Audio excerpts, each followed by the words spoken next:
Well, a very good morning to you. Welcome to Monday on the AM show. And we're here again at your service, coming into your homes. Welcome aboard. My name is Benjamin Akakwa, and I do this together with Bernice Abubedu Lanza. Coming up this morning, I'll be serving you the news in a bit, and right after that, we'll be joined for the news review by Executive Director, Media Foundation for West Africa, Suleimana Brima. And then we get into our big stories that we're bringing your way this morning. Today, we have an exclusive conversation with Reverend Professor Paul Frimpong-Manso. Now, he founded the Frimpong-Manso Institute, which focuses on environmental issues. We'll be getting into that together with other matters of national scope this morning. But also on the show, we'll be talking about the Joy News Impact Makers Awards. Now, the Impact Makers Awards, as we have mentioned, is a social project aimed at recognizing and celebrating ordinary people doing extraordinary things in their communities. We climax that this very week, and we'll be telling you what to expect later on the AM show. Today, however, being the start of the week, we'll start you up with some drive safe tips. Join me for that on the show later. That's what it's looking like this morning on the AM show. You do want to stick and stay for that conversation with Professor Frimpong-Manso for your drive safe tip. And of course, as we talk about the Impact Awards. On that note, let's settle for the news up next.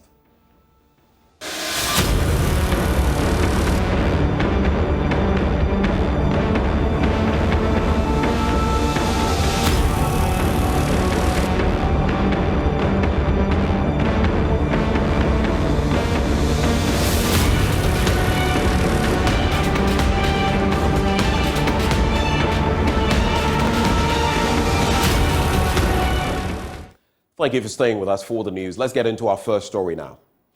Despite government's many promises of ensuring floods do not continue to wreak havoc in flood-prone areas, some persons say they live in fear at the gathering of the rain because every drop in their vicinity results in a flood, affecting their property and health, apart from their emotional torture they endure until the waters reside. Hannah Dame has been speaking to them in our feature series titled Floods of Trauma. The problem is that of poor drainage in our towns and cities, which leads to flooding during the rainy season. It is time to deal with these long-term problems and find long-lasting solutions, and we're doing just that.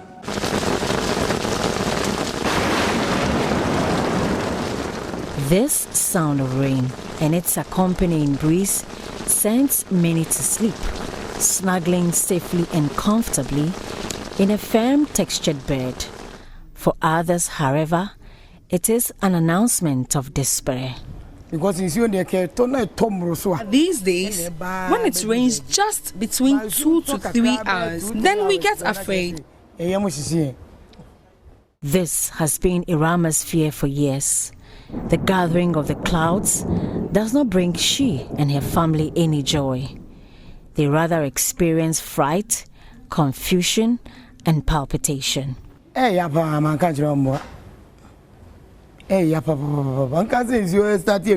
is very painful.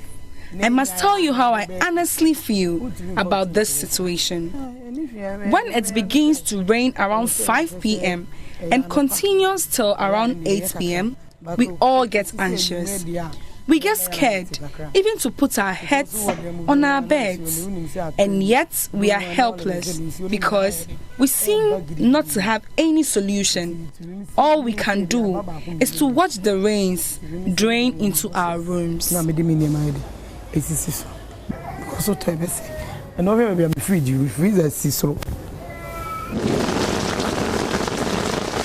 An occupational hygienist, Dr. Roland Srebo, talks about the health hazards associated with the floods and dampness that Irama and others who are in similar situation are susceptible to. And sometimes after the flood has receded, the damp environment can also promote allergic reaction that can easily promote asthmatic attack.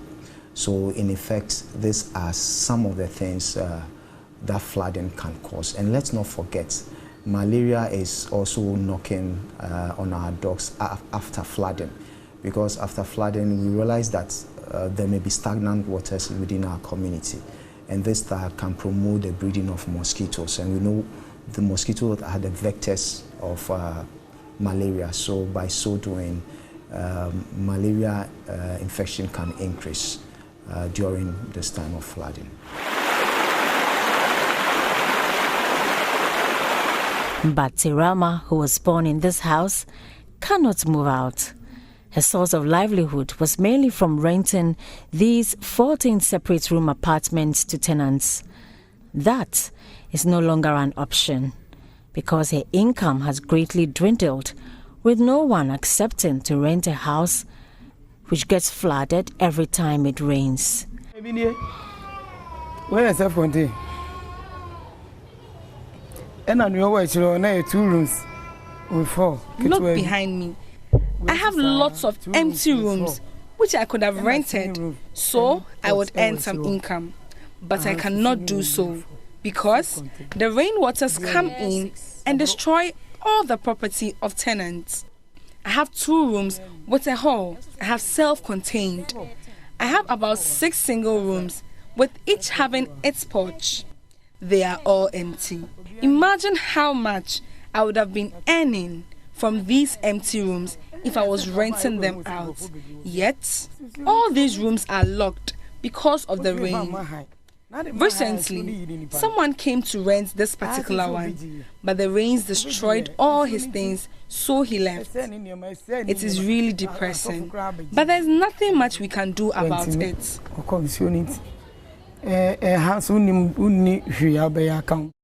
Irama is concerned about the hazardous impacts of the floods on her children and grandchildren, the mental torture, the inconvenience, and the health implications.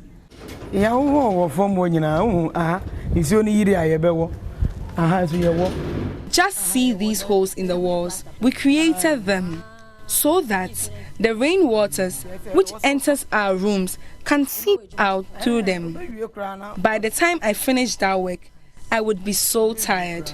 Sometimes, even after 3 days, we will still be collecting rainwater from our rooms. The rain seeps down into the ground, so each time we collect water on the surface, the ones beneath the ground then comes up.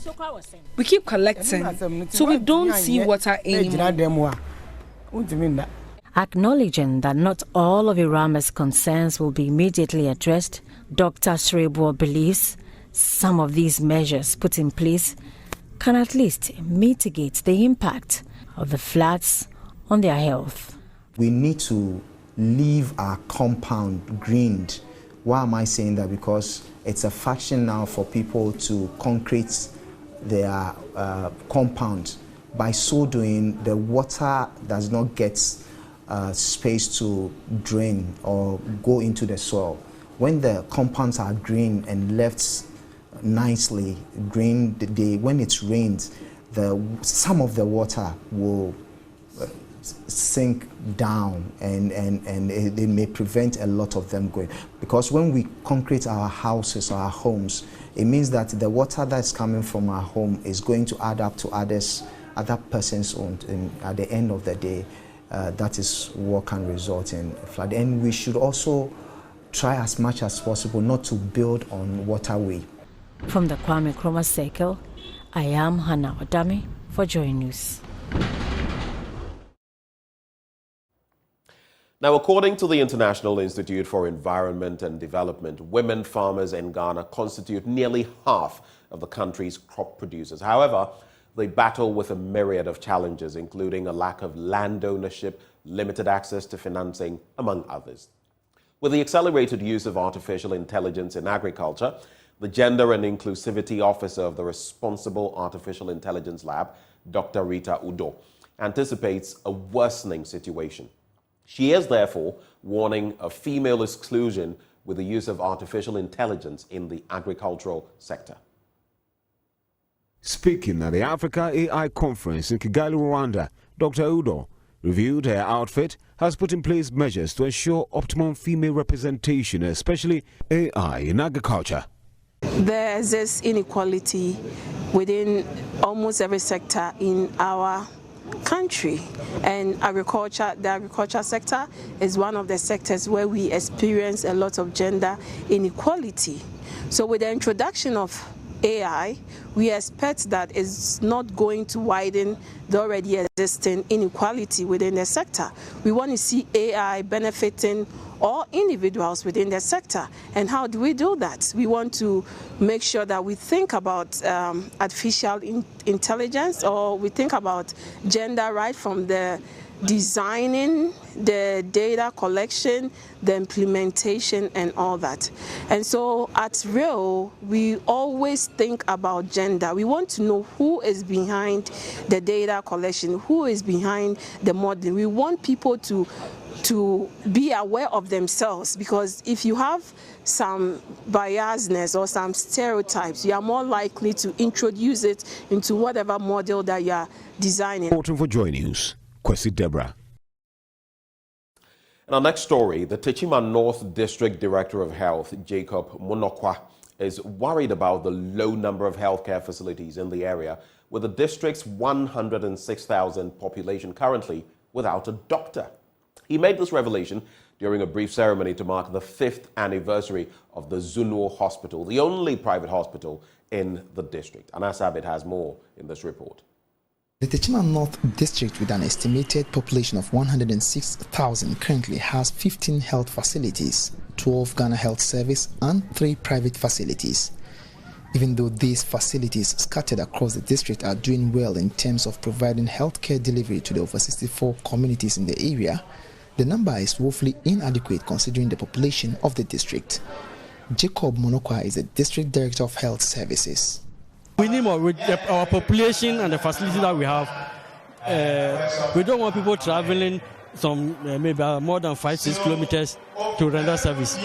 So the facility that we have, we will say they are not enough when you look at our population. Last time I checked, the entire district don't have a doctor. What is the doctor population ratio? Doctor population ratio is 0 to 1,000, 106,000. Our population is 106,000, and we don't have doctors, so it's 0 to 1,000, 106,000. That's our population. Today, the only hospital serving the entire district, Zunuo Hospital, a private healthcare provider, is 5 years old. Chief Executive Officer of the facility, Dr. Zingvla Emmanuel, says the facility's motive is to provide quality healthcare to the people of the area, particularly the less privileged. Zunuo became a health facility 5 years ago. We started as a clinic. About 2 years ago, we got the accreditation as a hospital. That is so fast if you know how the system works, that we have been able to upgrade from a clinic to a hospital within 3 years. And that tells you that our services have been appreciated. We have been able to upgrade the facility, not just in equipment and human resource, but also in quality healthcare delivery. From a client base of about 15, 20 a few years back, now we are having an average of 100 clientele per day.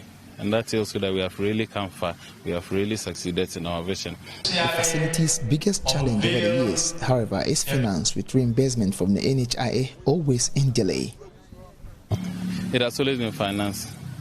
Reimbursement from NHIA, low tariffs. That has been our biggest challenge. If we were getting regular reimbursement from NHIA, I think the system could, and maybe realistic tariffs. Yes, that could propel us up.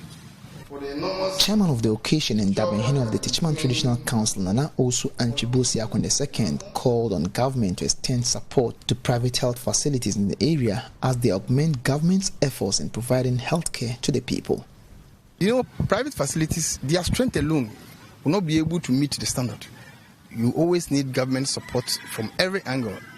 At times, there should be a waiver on other things, drugs and other equipment, just to augment their support. At the same time, if there are other drugs that government can even give them free to them to support whatever they are doing, I don't think it's a bad news at all. We need the support. We need the taxes on their products to go down so that they will be able to support and also take part of the government responsibility. That one will only happen when the people or patients attending to these hospitals, their bills go down. And all this will happen when government also comes in to waive other things for them. Then it will be a relief. The team, led by the CEO of Zunio Hospital, cut a sword for the construction of an ultra-modern hospital in the area to serve as a backbone to quality healthcare delivery across the district. Anna Sabit, Joy News, Techiman North. Now, the Pro-Vice Chancellor of the Simon Diedong Dombo University of Business and Integrated Development Studies, Professor Emmanuel Derebile, has stated that for Ghana to solve its unemployment challenge, technical and vocational institutions in the country need to develop training modules that are relevant for the jobs on the global market. Professor Derebile made the statement at the 50th anniversary celebration of the St. Basilides Technical and Vocational Institute at Kaleo in the Upper West region. Rafiq Salam reports. Speaking on the theme, harnessing technical and vocational education for the holistic development of the Ghanaian child, Pro-Vice Chancellor of the Simon Diedong Dombo University of Business and Integrated Development Studies, UBEDS, Professor Emmanuel Derebile averred that the 20% unemployment rate in the country, using figures from the 2021 population and housing census, poses a serious threat to the security of the country. Comparing employment rates in Africa, Europe, and the Americas, he stated that whereas the youth in Africa lack adequate training opportunities and face unemployment, in Europe and the Americas, they have training opportunities, but their numbers are extremely low and can't fill the existing jobs. Professor Derebile therefore noted that for products of technical and vocational training institutes in the country to fill in the void, they need to be provided with the relevant training that is required in the global market. He further stated that in the context of globalization, it is important to begin to pay attention to evolutions in digitization, computer-based application, and artificial intelligence in training. These countries are deploying technology and artificial intelligence, but they still need people to sustain their economies. The implication of the context I have provided is that the current and future cohort of students that you are training and will be training are global citizens.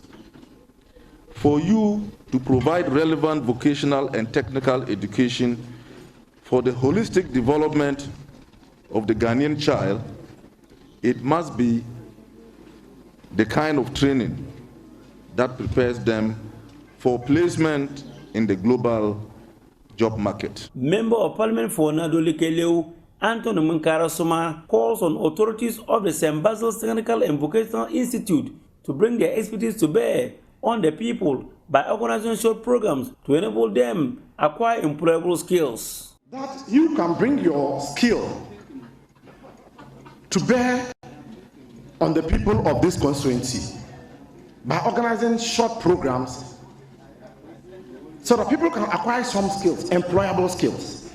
And secondly, to also assist those who are already in the trade so that they can upgrade their skills. One key thing the guest speaker talked about was technological evolution, digital evolution. You need to lead that. Things cannot continue to be the same. So our people are being priced out of the market, not just by price, but because they lack some skill. And I'm looking forward to working with you on that. The St. Basil's Technical and Vocational Institute was established in 1973 by three brothers, John Van Wyden, Henry Shaws, and Jose Vimdenta, and since then has chalked several successes, including churning out sea of graduates who are working in various fields of the country's development. That feat, according to the principal of the Institute, Reverend Brother Fabian Basil, however, was not achieved without challenges emanating from the increasing student population. Key among them are inadequate food supplied to the school by the buffer stock company, inadequate classroom blocks and space at the dining hall, forcing the students to eat under trees, and lack of a library facility for the school. Reverend Bode Fabian appeals to the government for a quick fix of the challenges. They sit on the trees to eat. We have converted one of our carpentry workshops into a dining hall, but it is too small for 1,000 students. It cannot even contain 500. So they just go in there to serve the food, and then they sit on the trees to eat for now. But the dining hall contractor, who is at the moment on site, is promising that he will work hard and then complete the project for us. But it all depends on funds, because it's a huge project. It was more or less roofed. Ceiling joists were fixed and was ready for plastering. Unfortunately, it collapsed. We don't have a library at all. We were using a small place as a library. Now, last year, Ministry of Education sent a team to find out from us whether we have a space for them to install computers for us. We could not have said no. So we decided that the small space that we are using as a library, we will use that as a computer lab. And we are then counting on Divine Providence to help us get at least a standard library where our students can comfortably carry out their studies. Representing the Upper Soja Minister at the function was the Nadula Keleo District Chief Executive, Catherine Lankono. Technical vocational education and training remains our best bet if we really want to win the fight against poverty as a nation. Let us embrace TVET and equip our youth with the relevant skills that are readily sought on the job market. Reporting for Joy News, Rafik Salam, Keleo. And on that educational note, we cap off the news, but stay with us. Up next, we get into the news review. We'll be right back.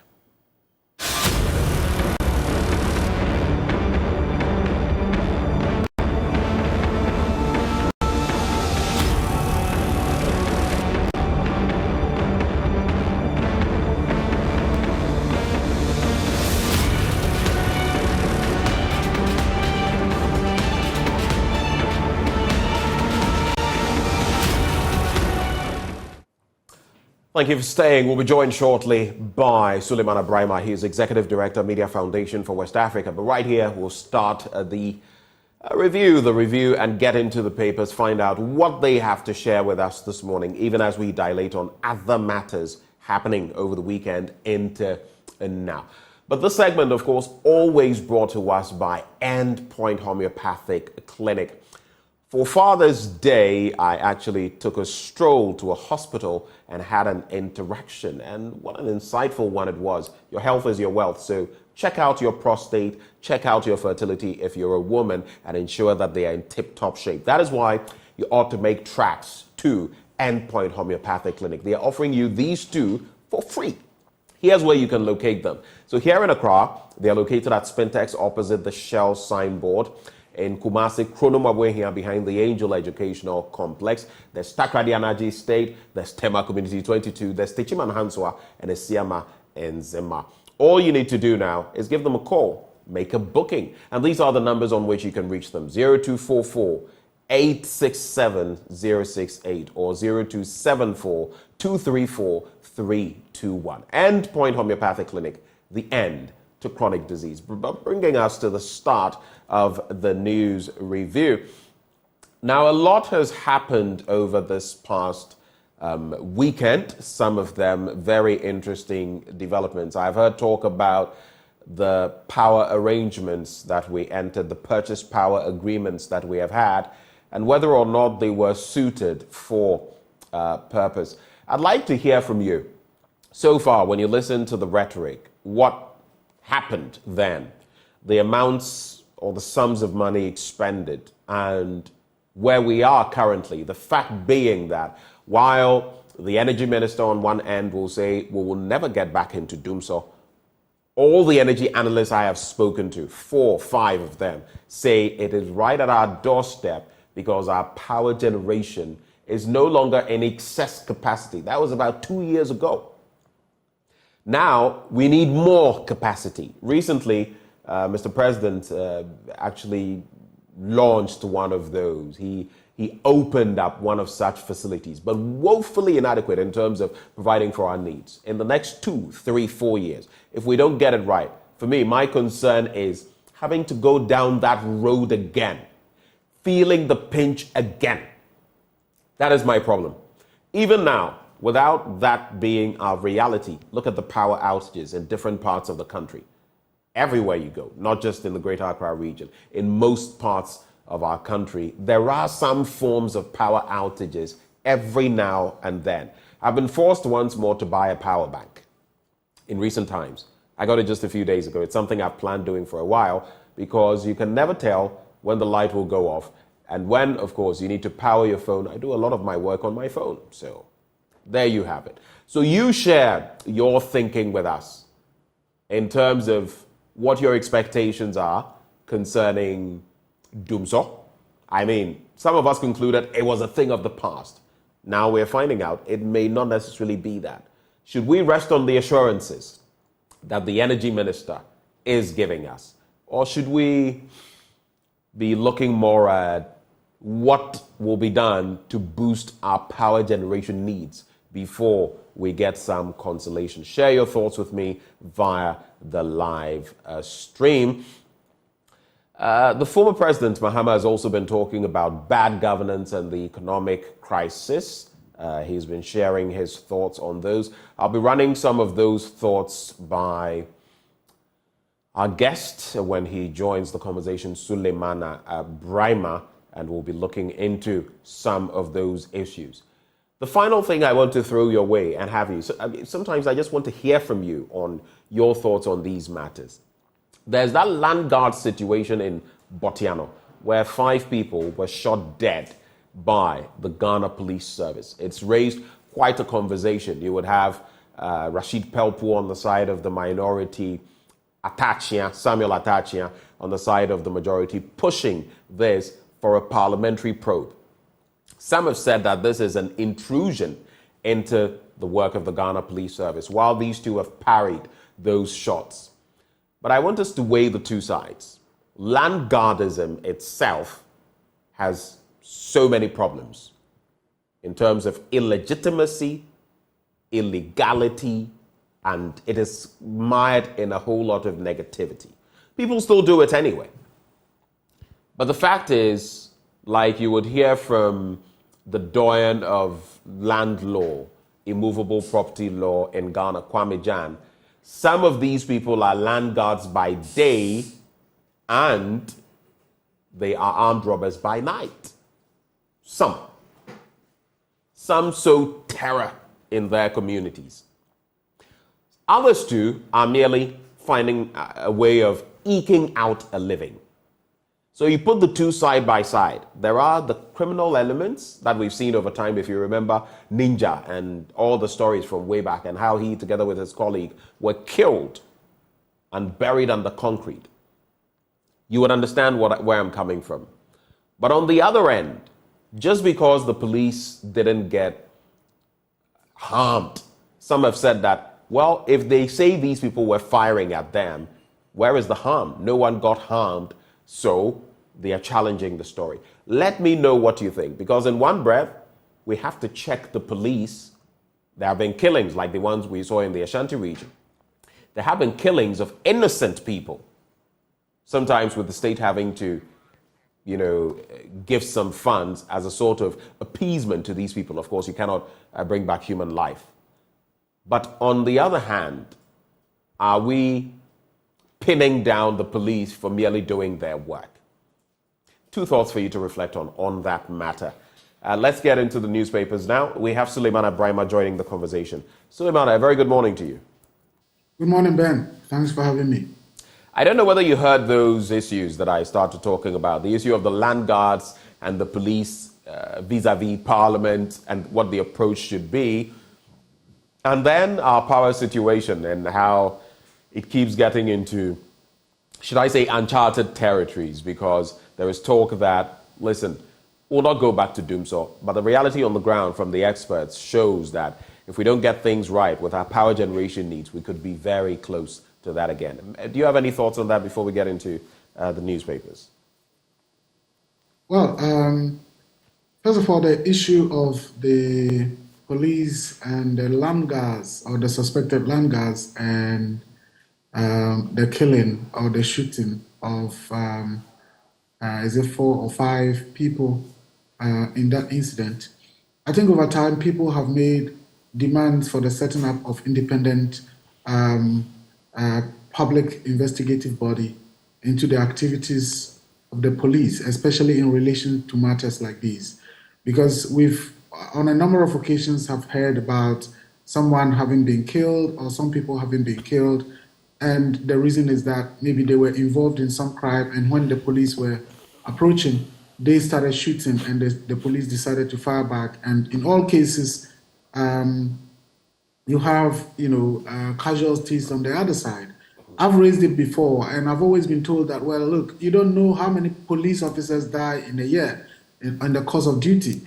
And it is the case that sometimes these incidents happen, and out of maybe the security measures that they have or their own policies in order not to demoralize officers, sometimes don't share this information with the public. And that, to the contrary, there are a lot of police officers who are also harmed in their line of duty.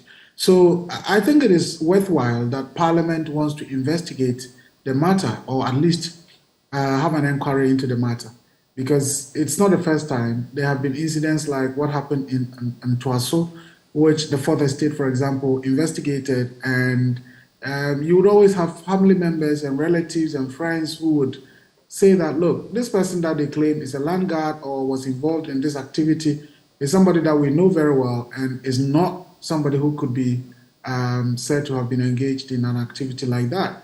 So I think that the most important thing is to have the public inquiry or the parliamentary inquiry, as perhaps has been promised now, so that it wouldn't be like the police cannot be held accountable. I think police accountability is very, very critical. Last year, the Commission for Human Rights, for example, embarked on a project on police accountability, and I was privileged to be part of that engagement in terms of engaging the police on the media side. And so I think it's a matter that is of significant public interest and should be investigated as Parliament has promised to do.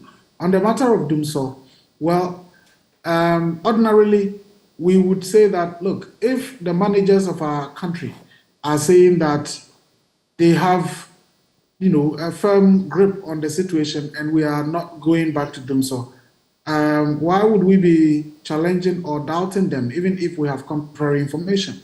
Unfortunately, as we all know, we do have leaders in place now who would say one thing and the other thing happens. And so it is difficult to believe what the government says when it's about, matters like these. But at this stage, we can only say, let's give them the benefit of the doubt and hope that it wouldn't be a situation of, we won't go to the IMF today, we are visionary people, we know what to do, and then in 2 months, we are at the IMF, the doors of IMF, begging them. And we've seen quite a number of things like this. School kids will be provided with laptops, with notes instead of using, textbooks and so on. And then we start talking about it. So let's hope and pray, because this one, if their promise ends up being as usual, not being the truth, then we're going to be in a very, very difficult situation. But we don't wish for that. So let's pray that this time around, they are actually making a promise that is true. Well, we're hoping and praying, but the only reason some of us would talk about these things is you cannot, realistically, I mean, in the faith, in religion, we hope it, we faith it, we wing it. But there are some things too that after you've applied the faith, you must apply work. And if that work doesn't come, then you're going to be in dire straits. So faith and hope, yes, but reality of putting in place the measures, that is another situation. Anyway, let's get into the newspapers now. The Daily Graphic. Government starts replacing bridges to open up farming communities. That story is on page 16. Afrexim Bank provides $10 billion for after adjustment fund. Then there is Graphic Courier marks 3 years. Well, hooray to that. And then there is the banner headline. Bailout results begin to show. Oforiatta courts public support for reforms. And that's the major story there.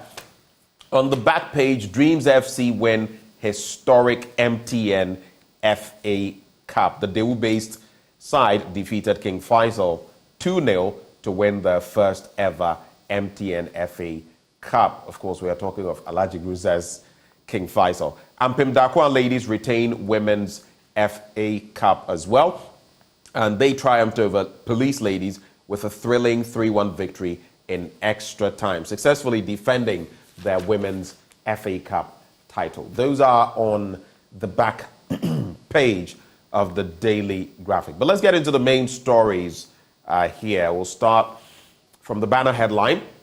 Bailout results begin to show Oforiatta Court's public support for reforms. And the approval of the International Monetary Fund program has started yielding positive outcomes. The Minister of Finance, Ken Oforiatta, has stated and called on all Ghanaians to put their shoulders to the wheel to implement far-reaching reforms. He cited the positive outcomes to include decreases in the rate of inflation and treasury bills, improvements in foreign reserves, and the current account positions, but stressed that, quote, the real work of adjustments, realignments, and the return to a path of steady economic growth had just begun. Let us brace ourselves for the needed reforms, especially in expenditure control, non-arrears accumulation, revenue growth, ECG collections, and energy sector reforms in order to rebuild the walls of the Republic with urgency, Mr. Oforiatta added. Now, the Finance Minister said the reform program, the post-COVID-19 program for economic growth, that's the PCPEG, now supported by the 3-year extended credit facility arrangement with the IMF, was built on clear targets, strong policy, and structural measures.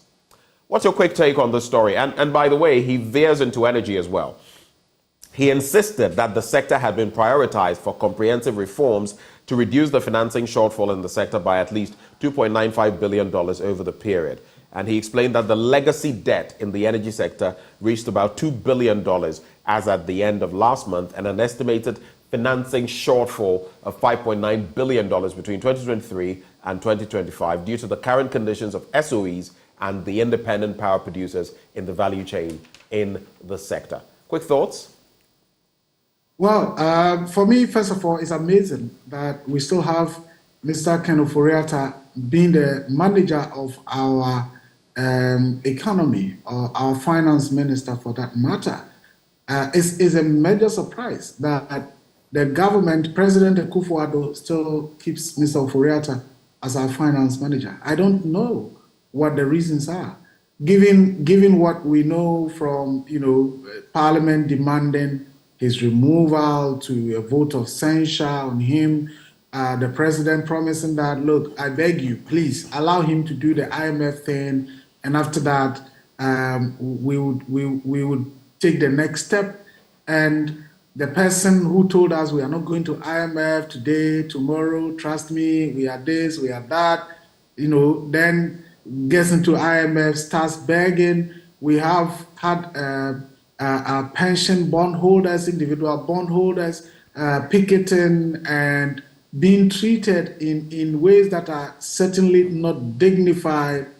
And this person is still in charge of our economy and still making promises. But it's been said that he took us there. He should bring us out. Oh, well, I don't know. I don't know how prudent that argument is. Because we're talking about the economy. We are not talking about, a football league where we say, oh, it is this coach who actually took us into relegation and he will bring us back into the Premier League. We are talking about a situation that has significant implications on lives and livelihood. And we cannot be gambling like that. Yes, the IMF's bailout, which they denied. When people were talking about the economy was in crisis, they say, no, we are facing challenges. This is not a crisis. They said, look, eventually we would have to go to IMF for bailout. They said, no, we will never go to IMF. Yes, the IMF money has come, and certainly it will improve our international reserves. Certainly it will have some impact and some cushion on the economy. And for me, that is no achievement. Me, I'm not an economist, but even if I were there and the IMF money were to come, these implications that he's talking about would have been realized. I don't think that it takes any magic to do that. Once the money comes in, your international reserves would improve. And the IMF would have given you monies with conditionalities. He's talking about the conditions that are getting improved on the fiscal side. But I'm sure that very soon we're going to get into the conditions that affect people negatively, in terms of the conditions that are attached to the bailout. And so if I were in government, I would rather be working towards mitigating people's apprehension, mitigating, the impact, the eventual impact on people, preparing the minds of people to know that this is what is ahead of us, rather than the usual thing of touting credentials and touting things that, seriously would not have any implications on the people. So for me, as I said, the strange thing is having Ms. Ofori-Atta still managing our economy. The message can only be credible as the messenger. And in this case, I don't think that I would give any credibility. Are you saying Ken Ofori-Atta is not credible, and so the message is also not credible? Well, but Ben, is it for me to say? It is not for me to say. I mean, the conduct, the acts, the speeches, the statements that have been made over time certainly has discredited our finance minister. It is not for me to say. It is not me saying that he's discredited. It is his own actions, his own statement, the way he's managed the economy that has discredited him. I'm just saying that the message can only be as credible as the messenger. And in this case, I wouldn't place any premium on whatever is said in terms of the economy and how well we are going to do and how well we are doing and so on and so forth. I'm not an economist, but of course, I live in the country and I live in the society, and I have family members, I have friends, and I know how everyone is complaining about cost of living, about, how things are not going well, how farmers are complaining. Everyone is complaining. And so it's not for me to say. It is the situation and his own actions that has placed, that has discredited him. How do you feel when he says this, though? I mean, sticking to what is fact and what is fiction. He says the positive outcomes, why he is saying that the bailout results are beginning to show, are the positive outcomes including decreases in the rate of inflation. Inflation has gone down, though, recently it went up again for the month of May, but it has slowed down. Then there is treasury bills, improvement in foreign reserve, and the current account positions. These are all factual, aren't they? Well, they are. So, as I said, certainly once the money hit the accounts, even if I, a non-economist, was in charge of the economy, certainly these are automatic things. It is not somebody's actions or any policies that have been implemented. Man, if you were put there as the finance minister, immediately the IMF deal was signed and the money came. In fact, immediately the IMF deal was signed, there would be some positive implications on the economy in terms of external partners getting back confidence that, okay, with this injection of capital and now the IMF involvement, certainly there will be some actions that will be taken that will In other words, this required no skill at all. It didn't require anything. Exactly. That's what it is. It's almost like placing a football in the penalty box and no goalkeeper in the post. And then you score and say, we are doing well. I don't think that is really what it is. As I said, the most important thing is to prepare the minds of people that, look, yes, these things are happening, but the implications are going to be there. Employment cuts, we are told, there's not going to be salary adjustments and all the other things that they need to let people know so that people are aware. They are not saying them. I think that is what is important, rather than to wait and then things begin to happen and people start to agitate. As for the things that have happened, treasury bill, interest rate, inflation, creditors having confidence and all of that, these are automatic stuff. If you put anybody there with an IMF bailout. In fact, so what it means is that the IMF is currently in charge of our economy. And with the IMF being in charge, creditors will have confidence, our reserves would improve somehow, inflation coming down is normal, Interest rates, coming down, treasury bill rates coming down is normal. But for me, as I said, the strangest thing is Mr. Ofori-Atta still being in charge of our economy. And how would individuals have confidence in the management of the economy? The same person who took us where we were and was being told, look, we are getting into crisis. The borrowing is too much. The borrowing is too much. And people will tell you, we have borrowed and we don't see anything. Go to, the place that was supposed to be La General Hospital, $60 million. What is there? The money has come, but what is there? Where did all the money go? We talk about COVID and the impact. Where did all the COVID money go? The Auditor General revealed a lot of scandalous things that were done. We are still looking on. Is Mr. Ofori-Atta in charge? And so, like I said, the message can only be as credible as the messenger. If the messenger is credible, yes, the message will take it in good faith. But given what we know, given the record, I don't think that I'll place any significant premium on whatever promises are made. All right. Let's make tracks now. Go to page 16 of the Daily Graphic. Graphic Courier marks 3 years. Kudos to them for that feat.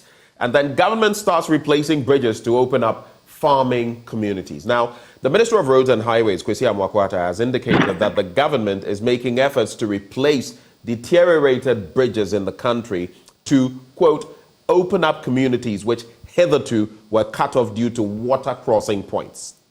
He said already 50 checked steel bridges with a total span of 1,500 meters secured through Messrs. Knights AS were being fixed across the country.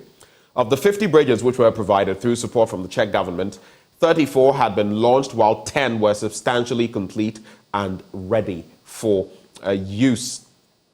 The 10 include the Okwenya and Community 12 bridges. This came to light when the minister led a delegation to the Czech Republic at the invitation of Messrs. Knights AS to discuss the progress of the installation of 50 steel bridges in Ghana by that outfit. And Mr. Amoako-Atta mentioned some of the substantially completed bridges, to include the bridge over the stream at Taifa Dome in the Greater Accra region, the bridge over the Okrudu stream at Bomete in the Central region, and over the Brim River on the Akim Mampong at Asawasi Road in the Eastern region.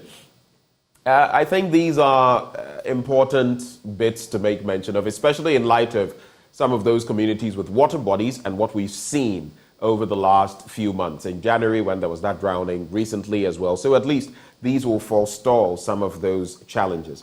On page 17, politics, there is a compilation of thoughts by different people.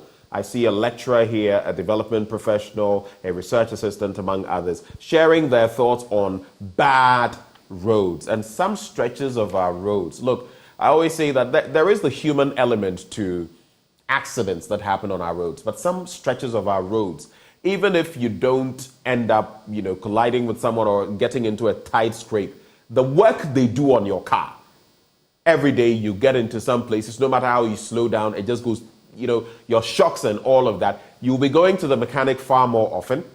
And looking at the economy, it can only sow mayhem in your pocket. So bridges, if you have any thoughts on bad roads, but let me take your thoughts on those before I get into more political stories. Rally behind NDC to win Asin North, that's according to former President Mahama. And then I have my own vision for Ghana, that's according to Baumia. Some have said that, having served under Akufo-Addo, what substantially will change? Maybe we can just add those for reflection. Mahama says, rally behind NDC to win Asin North. We saw that incident there where a few people were injured. And then in this one, I have my own vision for Ghana. That's Baumia saying so. What are your thoughts?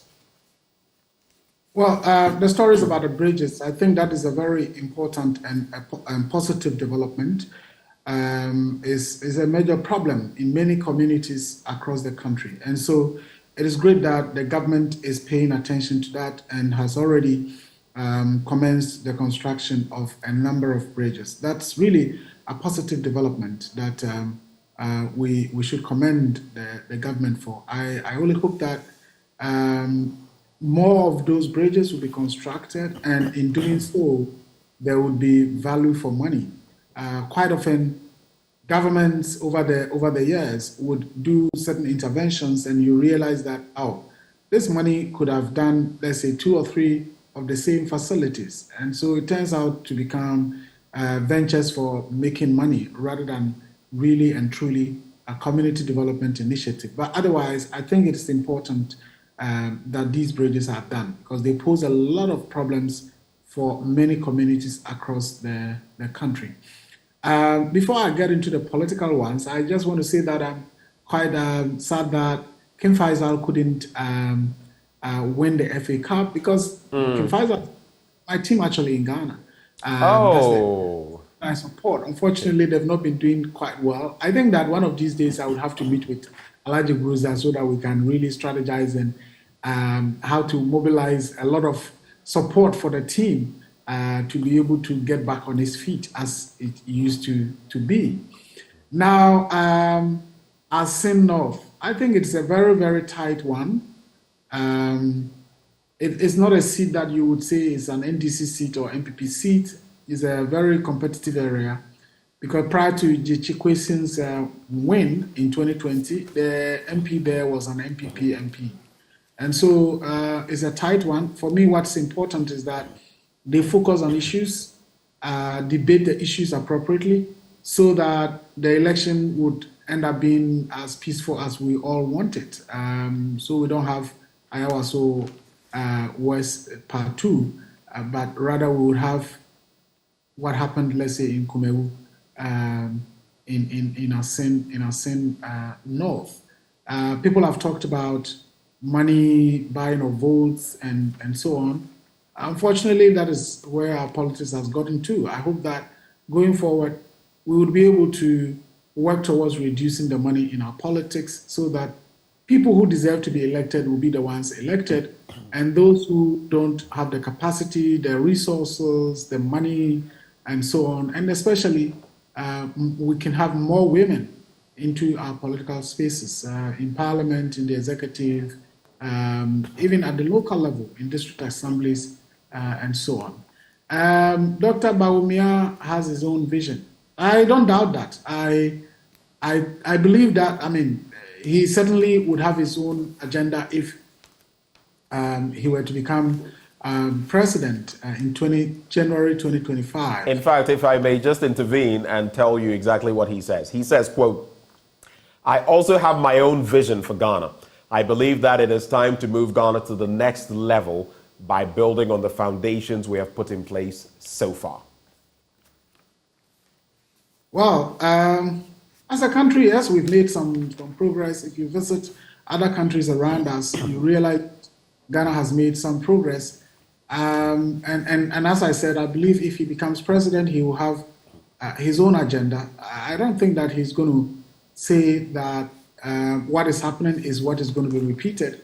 I honestly think that Dr. Bawumia should be disappointed in some of the things that have happened under their leadership, under the leadership of President Ekufuor with him as vice president.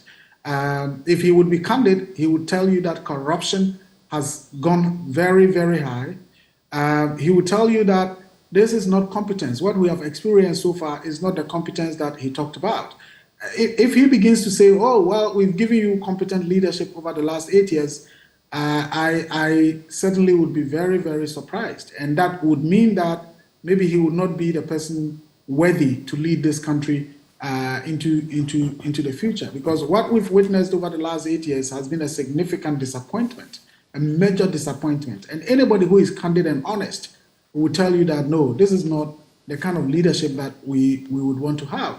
On all fronts, on human rights, on free speech, on the economy, on literally every sector has been impacted negatively. Yes, COVID, has affected almost every country. Russia, Ukraine has had some impact on every country, but there are countries that are really managing to weather the storm and are not going through what we have gone through.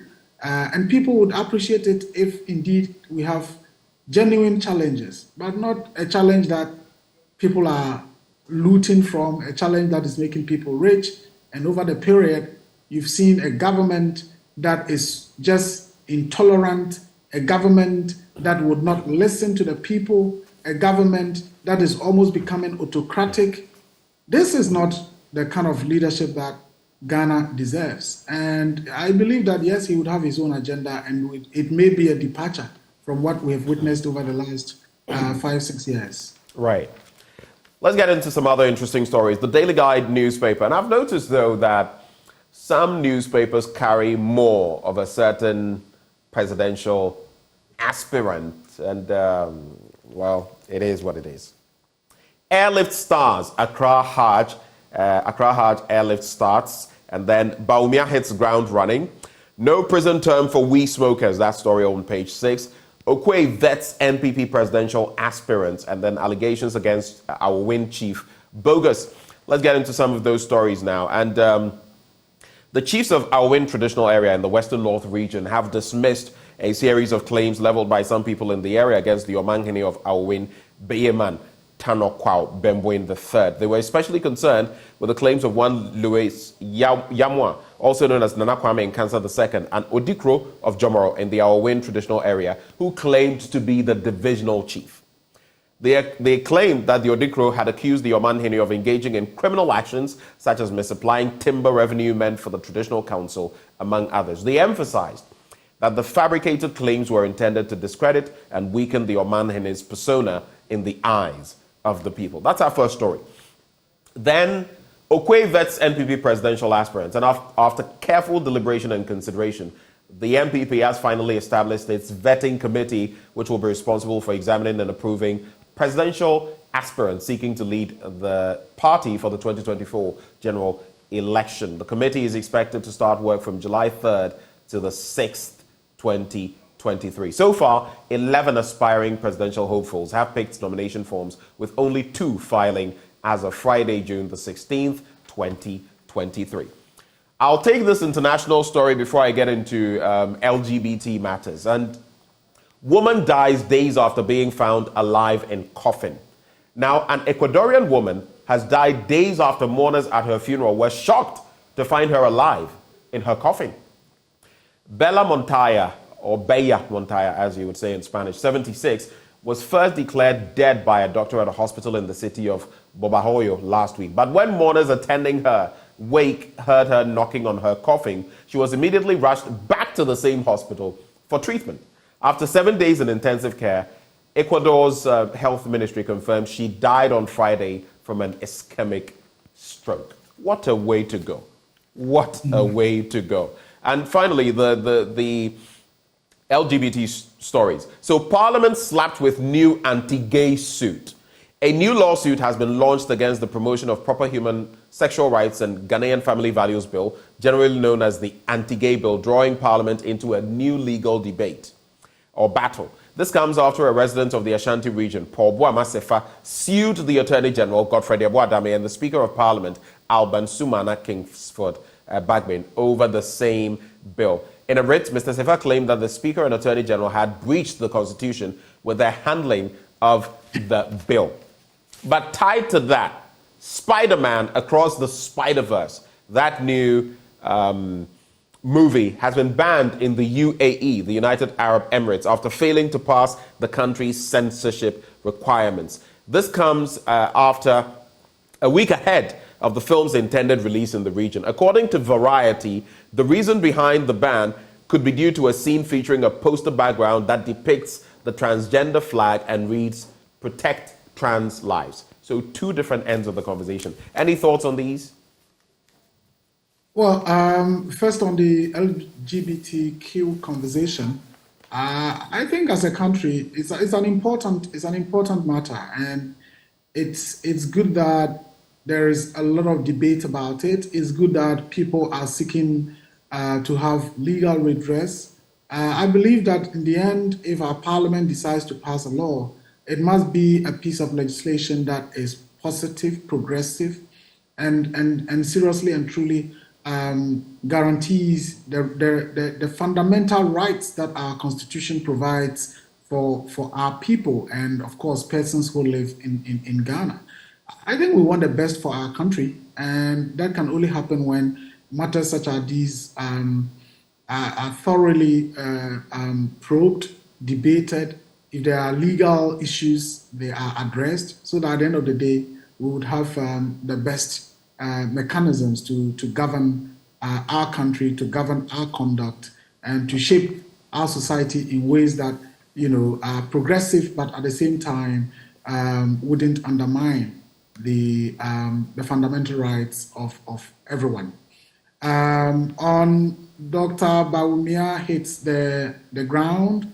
Of course, we all knew that he's going to be running, and it is no secret that Dr. Bawumia is the system's candidate. And when I say the system's candidate, obviously he is the candidate that President Akufo-Addo and the government machinery is backing.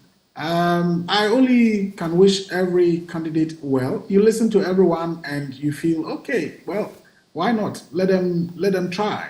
At the end of the day, whoever the MPP candidates will settle on, President Mahama is already a candidate for the NDC. I'm hoping that maybe there could be one or two independent candidates and candidates from other political parties. That makes our democracy strong. What is happening in the MPP is part of the democratic strengthening mechanism, where there is internal competition, intra-party internal competition, right, which I think is quite a positive thing. And so I can only wish everyone well and hope that we have a peaceful process in electing a flag bearer from the governing MPP. That's what I would say to those stories. All right, just to wrap the conversation, two stories.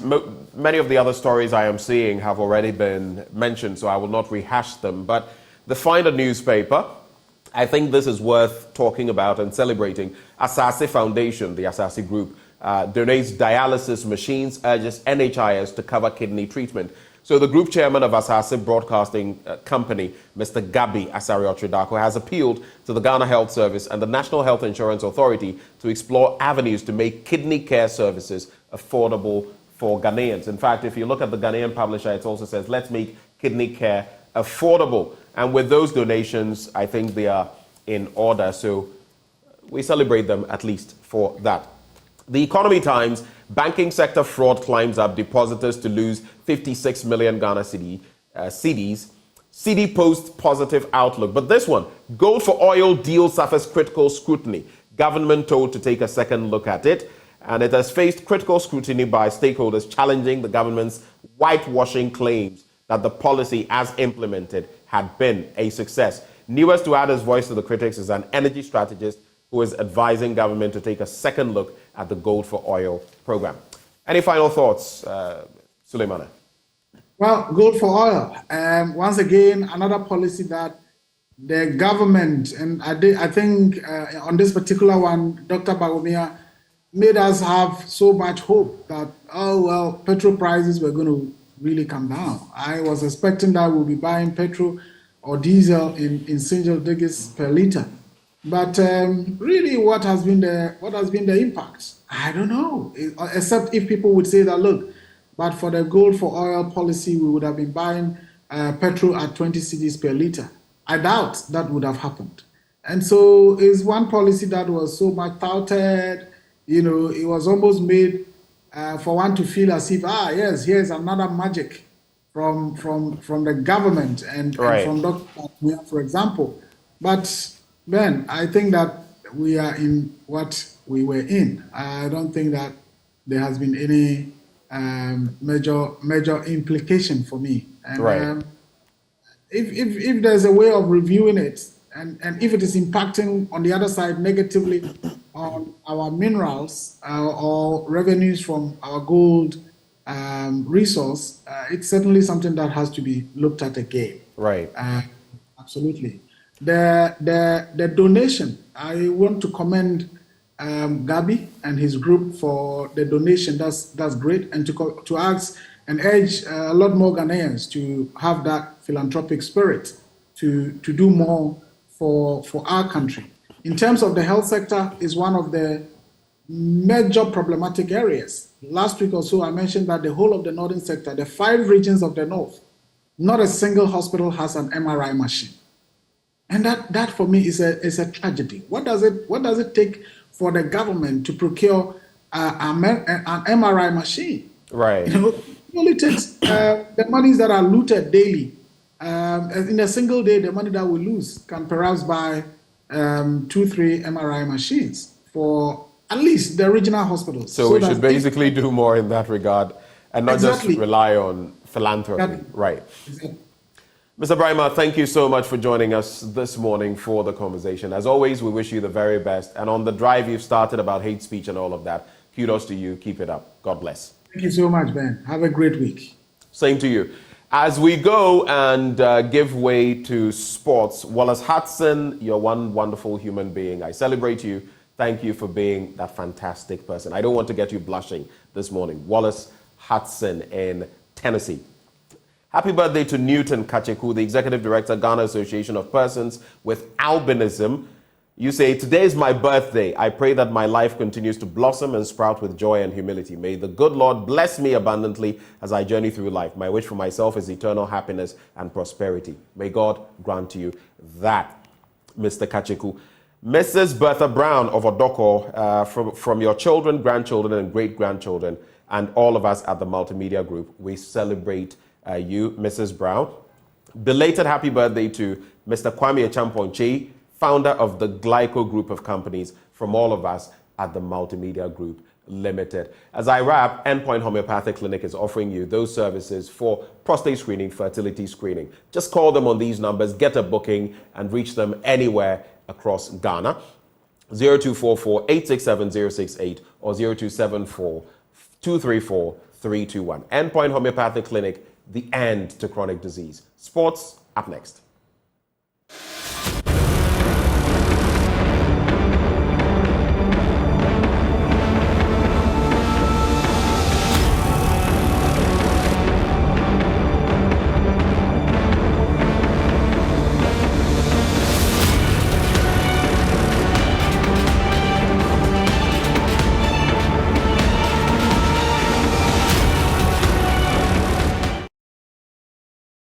Good morning. Let's do sports here on the AM show with me, Muftau Nabila Abdullah. Dreams FC are champions of the FA Cup, the first major trophy for this club since they qualified to participate in the Ghana Premier League, first in 2016 and second in 2018. They defeated King Faisal 2-0 in the grand finale at the Dr. Kwame Sports Complex to lift the title.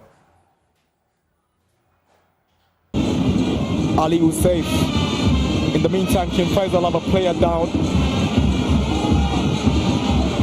Good movement from Dreams FC. Here's Abdulaziz. Can it be the opening goal? And Dreams FC jumps into the lead here.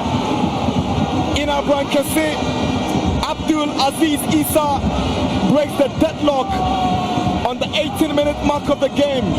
How they began it. That was a good ball from AJ Watson. Good movement from Abdulaziz. Babaya didn't want to commit himself. He shot with his left foot. Keeper had no answer to it. There's a good goal from the young star. Beautiful goal. Dreams 1, King Faisal 0. Here is Joseph Edujimo. Back to his goalkeeper. But it's a poor clearance from Jabal. He's gifted Ejeli Watson with a chance. And his Dreams with an opportunity. Godfrey Chahine. He cuts it back. And Sadiq scores the second for Dreams FC. They've doubled their lead and Dreams FC at 2-0 up. Sadiq Al-Hassan climbs off the bench to score the second for Dreams FC. 70 minutes and Dreams have a 2-goal lead here. Our champions of the MTN FA Cup. It's over here at the Dr. Kwame Sports Complex in Abrankese. For the very first time in their history, Dreams have won the FA Cup. Preku Mr. presenting the trophy to the captain of Dreams FC. The excitement is on. They're not done yet. They're not done yet. Ladies and gentlemen, please, the champions, Dreams!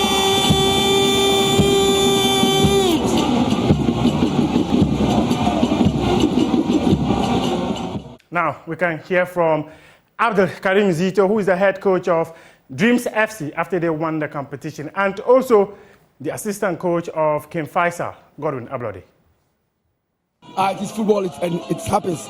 We played our heart out, and Dreams FC were the better side today. They won. Let me take this opportunity to congratulate my senior legend, Coach Zito, for winning today's FA Cup match. I congratulate him for this win. Do you feel like you could have won this one if your guys have been a bit serious about this game? Yeah, you took the match very seriously, but unfortunately for us, at the end of 90 minutes, we lost by 2 goals. So we need to set our defeat and move on. Where does this team go from here? Out from the Premier League, lost MTN FA Cup finals. The FA Cup finals, we lost the FA Cup finals, but we are hoping that we get our maximum point from the protest so that we stay in the Premier League. This is what we are waiting for now. Better luck next time. Thank you. That's Gordon Ablode. Hi, Coach. Congratulations. Thank you very much. How do you feel? Tell me how you feel now. I'm feeling extremely high. I'm the first coach to win this cup twice with Asante Kotoko as a player, and today I've won the cup as a coach. So I'm very, very happy. How difficult has the journey been for you? Well, there's no achievement without hard work. It was so difficult, but we're focused, most especially when we found ourselves at the bottom of the league. So it made the work so tedious for me. But I tried to separate it. I tried to concentrate on the league. After placing 6, which was the record for the club, we now come back to focus on the champion. And today I thank God that we've been able to win. Are you going to be worthy representatives of Ghana when you go to Africa? The question is, will you even go to Africa? Inshallah, we'll go. Will you be worthy representatives? Yes, I've played the African Cup before, and now as a coach, I know what it takes to build a club into that, into that tournament. So we'll go. Dreams FC will be going to Africa. They represent Ghana in the CAF Confederation Cup, and Mediama SC, winners of the Ghana Premier League, will play in the CAF Champions League. Now, let's hear from President of the Ghana Football Association, Kurt Okriku, who's also been speaking about Dreams FC's winning the competition and whether they'll be representing Ghana in Africa. That they've done a yeoman's job from the chairman, Honorable Wilson Atta, and the rest of the team. It's been pure sacrifice, pure dedication, and pure passion. And I think that they've done a good job to the brand, they've done a good job to the product, and I'm a very, very proud man. Would you say the winners of this competition, if they go to Africa, they will be worthy representatives of Ghana? Well, I think that it's early days yet. They have to celebrate the day. And then obviously, I'm sure that the management of the team would meet and discuss live after today. And in the Women's FA Cup, it was Ampim Dakwan ladies who defeated Police ladies 2-1 to win the trophy. It's the second trophy for Ampim Dakwan ladies, having won the Women's Premier League. Miriam Ponsa is being holding on about 3 players. Police ladies on the ascendancy, and that is a well-struck goal scored by each other player that the captain has helped Police ladies march to the delight of all. They are celebrated by his captain for his team. She was well positioned and marked, raised her head, found her slot, count 2 minutes. Police ladies won, defending champions Ampim Dakwan ladies 0. Ampim Dakwan ladies come for the Abua, will get the lassity of sending it in, and that is in a goal. A very swift response from Ampim Dakwan ladies.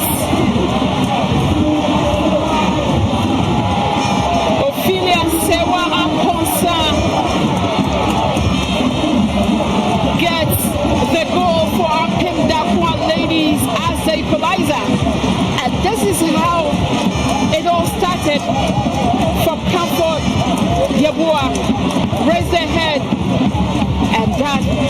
was a dead ball situation.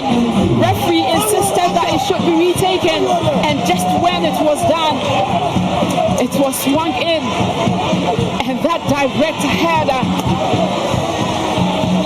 from Mariam Ponsa, she set a very nice finisher. Sewa Ponsa Ophelia, the goal scorer, turns assister to give Ampem Dakwa ladies the lead for the first time in this game. So it's 2-1. Another one, Mariam Ponsa, and that ends the game. Champions doing it in grand style. 3-1. 2 successive goals in less than 2 minutes. Mary Amponsa and Barkisu Zahaku will need to pay for this because it's so painful. She came out victorious. The Women's FA Cup for 2022-2023 season. They get to celebrate before their fans who traveled this distance in order to support them. And they get to celebrate on the same turf and the same soil. Now let's talk about the Black Stars. They played the African Cup of Nations qualifier against Madagascar over the weekend. That game ended 0-0, and head coach of the team, Chris Hughton, says that he's very disappointed with the failure of the team to find the back of the net.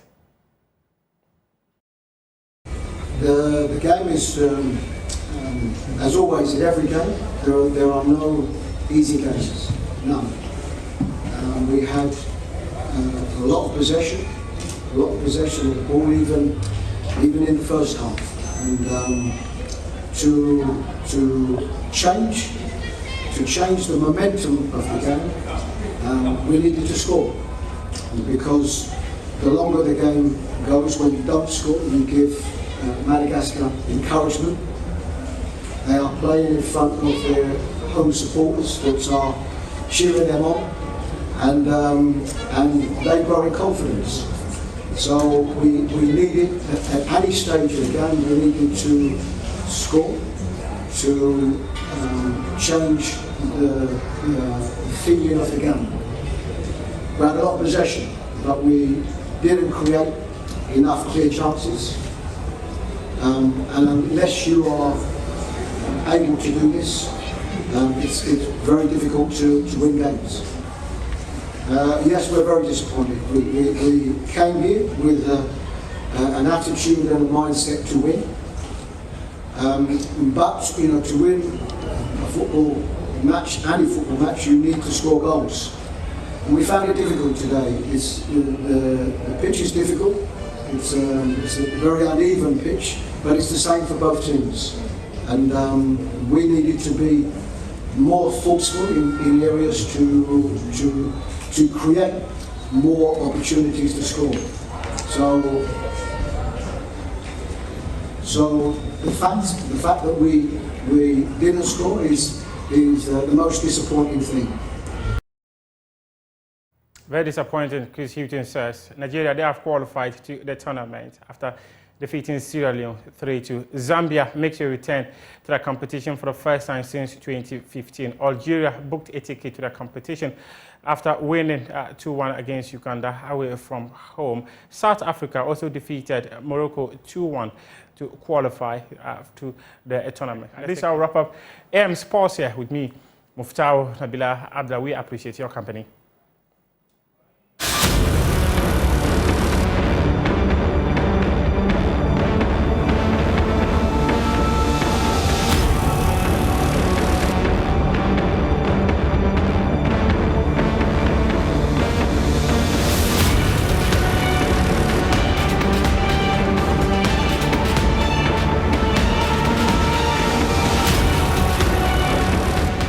Joining us today. It's another beautiful encounter we're about to have with someone who delves deep into environmental conservation matters. I'll be introducing him shortly, but this is a conversation we're about to have on myriad issues of national context. Now, the person I'm about to interact with is, in fact, the founder of the Frimpong-Manso Institute, which stands for Environmental Conservation. He also is chairman of the Small Arms and Light Weapons Commission and a former, in fact, the immediate past General Superintendent of the Assemblies of God, Ghana Church. He is none other than Professor Paul Frimpong-Manso. Thank you so much, sir. Thank you. Thank you. Frimpong-Manso. Thank you. Thank you for joining us for a conversation. Now, looking at the many things that have happened in our country, there are so many things ongoing. In recent times, your outfit, the Frimpong-Manso Institute, put out a statement concerning Green Ghana Day. And I'm sure you see everything that is happening to our environment. Let's start from there. What do you see in terms of the environmental landscape in Ghana? When you look at Ghana now on the back of greening Ghana, yes, but on the other hand, the loss of forest cover, Galamsey, what do you make of it? Thank you very much, Ben. I'm very grateful that you are here. Like you said, it's real. I'll use one word: disaster. Disaster. Disaster. When I look ahead and see what is happening without restraint and constraints, yes, if you look at what I wrote, I really commended the president and all those people who put up the Green Ghana Day. But it's like losing tons, let me say hectares of kilometers or hectares of landmass and planting acres. So the mathematics doesn't work, but at least it's better little than none or late than never. So I give the recommendation,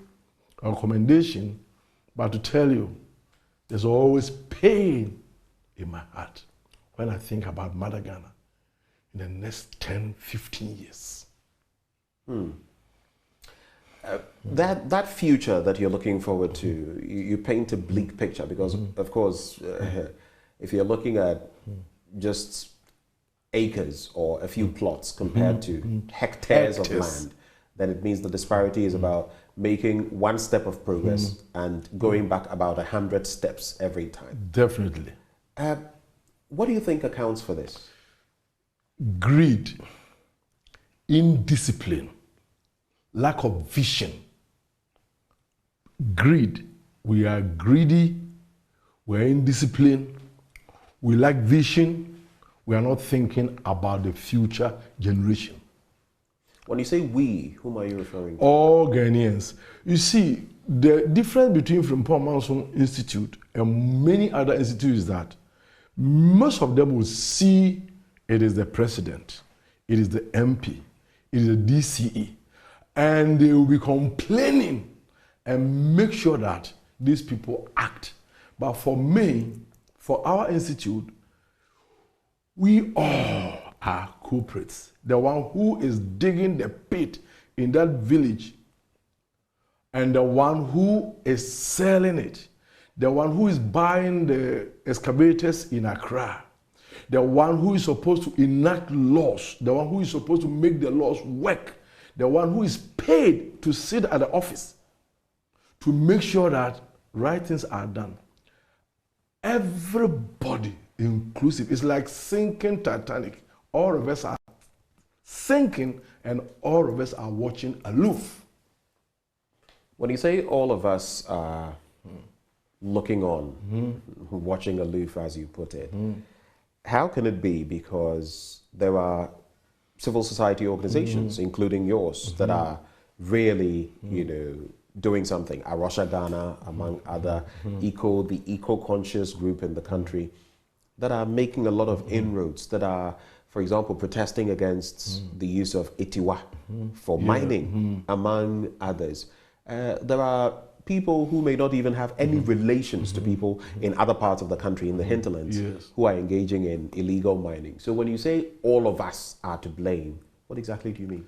Well, unless we come to that position, we will not get a realistic situation or solution. You see, we blame the Chinese. How did they come here? what airport did they pass? Will they know a village in Amansia or a Tiwa forest or somewhere around Tano Basin? Somebody linked them up. Somebody watched them. Somebody saw them. Somebody created the environment. You see, this institute, unlike the others, like I said, it is not enough to make noise, to talk, to blame somebody. The first thing I want all of us to come and accept is that all of us together are part. Yes, I want to acknowledge people who have been talking. Even recently, I was among those who led the church leaders to one of the villages in Eastern region, and I think Joy TV was the... Yeah, you went with us, and you did a good job, while others were laughing that the pastors went there to pray, blah, blah, blah. Joy. I want to give you that commendation. So, well, it's very, very difficult. But probably I'm taking holistic views. You know, like I said, if we are talking about hectares and we are talking about acres or plots, so if the whole thing is so massive, open, I saw, you go to some of these villages and there's DC there, MP there, the police are there, the courts are there, all the institutions that are supposed to make sure that these things do not happen are there. And then they are happening. The chiefs, they will say we are not part of it, but they claim to be the custodians of the land. It goes to the paramount chiefs. Sometimes they will even make public statements. The various things, nobody is punished. People walk freely.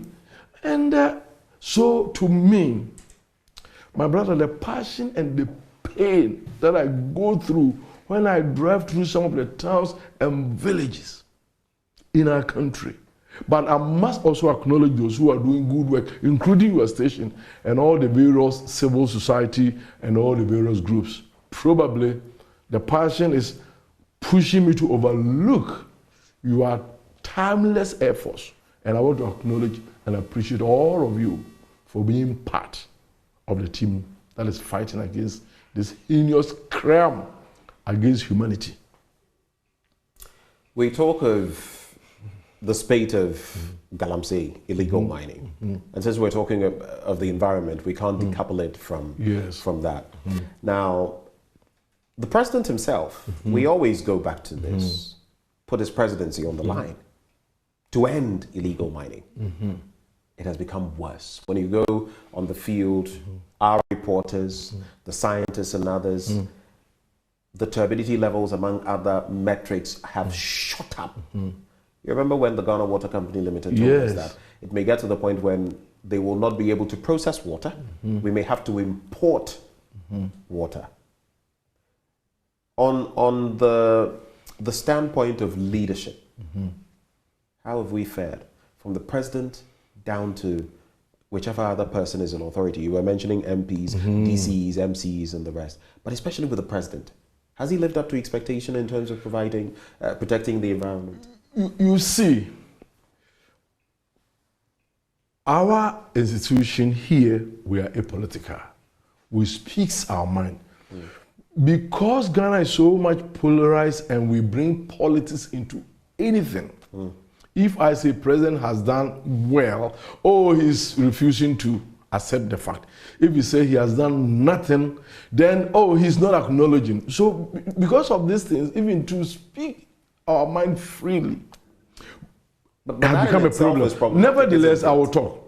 I think so long as he has rolled out some institutions and they are working on one side, I will commend him even with the day. But on the other side, I think he should have done more through the various institutions he has set, or the nations has set.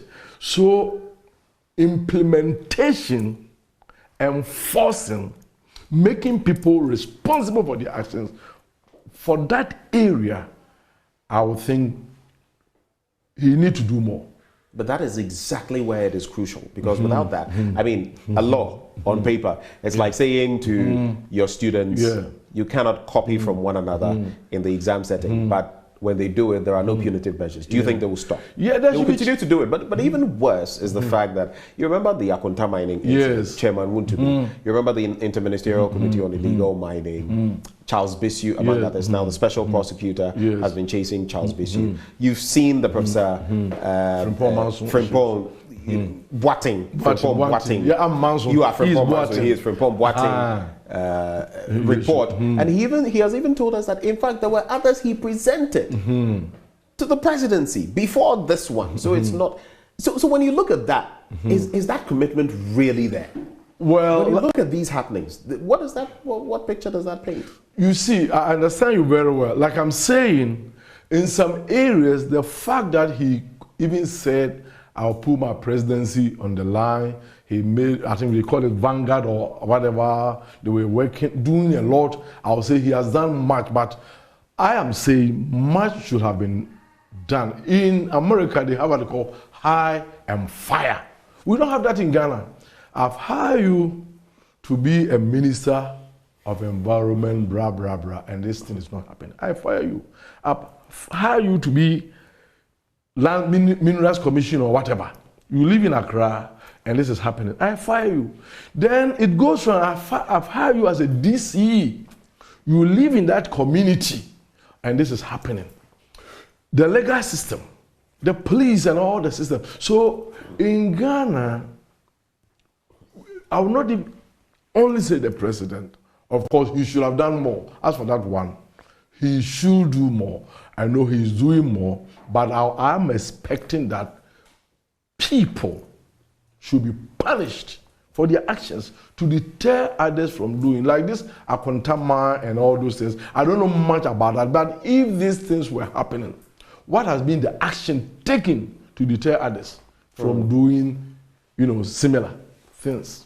And like Professor Frimpong-Boating's report, when was it written? Who received it? And why has it taken so long? And why is it that it is now turning into something we all are finding difficult to comprehend? One side is supporting him, another side is saying, rather the people in the government, there's so much mystery about these things. I wish that things should be devoid of politics, but should be handled neutrally. If they are neutral, some of us will talk freely. But when they make it politics, and this institution, one of our core values is apolitical. In fact, we are independent. We don't want anybody to buy us to sing their chorus. We are a group of integrity. We are generational. We are faith-based, and those kind of things. But in Ghana, even if you wear this, somebody will interpret because you belong to one party or the other. That's why you are wearing it. And you blame somebody. Not blame. You speak the correct thing. Somebody is doing something wrong. You are against his party. Somebody is doing something right. You are for him. So putting this aside, the nation is sinking. And whoever has been elected or have been put in place should make sure that we rescue this dire situation before it is too late. Ghana is like a sinking Titanic. Whether we like it or not, we are sinking. Let's stay on the environmental front. We've heard the president once say that Green Ghana Day gives hope for climate action. In your recent statement, you spoke about Green Ghana Day in its third, because we had it before in a different form. This administration has rolled it out. We've spent millions of cedis on it. In fact, some seedling suppliers have not been paid yet. But we did it again, spending more millions. Like you said, it may be a drop in the bucket because you plant a little, you destroy a lot more. But in terms of Green Ghana Day, how it's being handled, vis-a-vis its impact, what would you say? Well, I would say two things. First, at least, to even create the awareness that the nation, the president, and everybody is aware that our forests are depleting and we need to take action. As we thank God for the media, you did well. To create that awareness is a plus. But to me, it should not be one day thing. Greening Ghana should be a process rather than an event. How do we make it a continuous event for the 365 days rather than Green Ghana Day, the news and everything, the pomp and the pageantry, and then for the next 365 days, we may not hear this again. We go to sleep. Some of the trees will not even survive. Others will survive. And throughout these processes, we may even degrade and destroy the trees that we've planted. Supposing we are planting trees in Accra, we are destroying a Tiwa. So it should be a package. So Green Ghana Day should be a process of reminding us, but the whole thing should be part of our culture. Children in the secondary school, the women in the market, those of you in the media, those in the pulpit, the farmers in the villages, everywhere. In some places, bushfires. We will plant these trees, somebody will go and light a fire just to catch a grass cutter and burn about 20 acres of land. Every year, go to the northern part of Ghana and some parts of Ghana. We will do Green Ghana Day today. Next few months, this is June. From October, it's going to be dry season. They are going to burn all these trees again just to get a single grass cutter to sell for almost nothing. On the back of all that you're saying, then, what is the way forward in dealing with Galamsey, in conserving our environment? It's been said scientifically that our water bodies that have been polluted, the Brim, the Pra, the Tano, you can name them. If we even stopped Galamsey today, no such activity, it will take about 100 years for Ghana to recover. 100 years. Yet even today, if you go now, there will be people on some parts of the stretch doing it. What then is the way forward? How do we tackle the situation? Because the sad thing is we're not just destroying it for ourselves, we're destroying it for future generations as well. Future generations. Well, today we are talking about possibly Galamsey and reforestation because there's more disaster. Plastic pollution. More, very disastrous. We recycle so little of our plastic waste. It's a matter of, let me go back to our issue. It's education. Education. For me, we have lost a generation. By the children who are coming, we should inculcate the habit of appreciating the environment as a natural, a gift of God to us, so that from day one, before they go to the nursery, before they go to the kindergarten and on, they will appreciate the value of the land, the sea, the river bodies, the trees. Somebody has said the day the last tree dies, mankind will be terminated. Let me acknowledge one man called Nana Sapon. He has done everything to talk to people about water bodies and environment, and nobody takes him serious. I don't know where he even is. You have already mentioned Pra, Brim, Ofin, and Cobra, Bear, Tano, and the little. But as they are going, we are also losing our fishes, all the species. We are losing various kinds of animals. It is so disastrous. In fact, for the adult generation, we lack morality. We have sold our morality. We have sold our conscience. It's a disaster. So I don't know what we can do with the adults, but if we concentrate on the children. But if the adults, just before you get to the children, if the adults are gone, these are the same adults who are leading, who are in pole position wherever you go. You cannot change a system without touching the head. Just as we say, if the fish will go rotten, it starts from the head. So what do we do then? You can't just overnight transform the young ones, especially when the only example they have are the adults. Well, let me say that we need a national conversation. It's difficult to sit here and give prescriptions. We rather need national conversation, possibly of the media leading, going to the villages. Somebody has said they need alternative livelihood because they need jobs. Somebody have said because they need education. Somebody have said that. But some people have got PhDs, masters, first degrees, and they have got no jobs. So, not that they haven't been educated. In Ghana, people want to get a certificate, write application, and they are given employment. Many people believe that they can start something out of nothing. Many people think that somebody should do this. What I learned from the Indians when I was in UK, somebody even wrote an article. Indians go to UK, they want to establish something, create something. Ghanaians want to go to UK, they want to get a job. So if they are not able to do anything, cleaning or whatever they will do, the Indians will rather want to start their small shops and others. When I was a child, we used to have Nigerians here. They were doing those kind of things. Ghanaians actually took trading seriously when the Nigerians left in 1969. Now we are allowing the Chinese to come and do all the things that we can do. We want to wear our suit and tie, writing long chain CVs to get a job.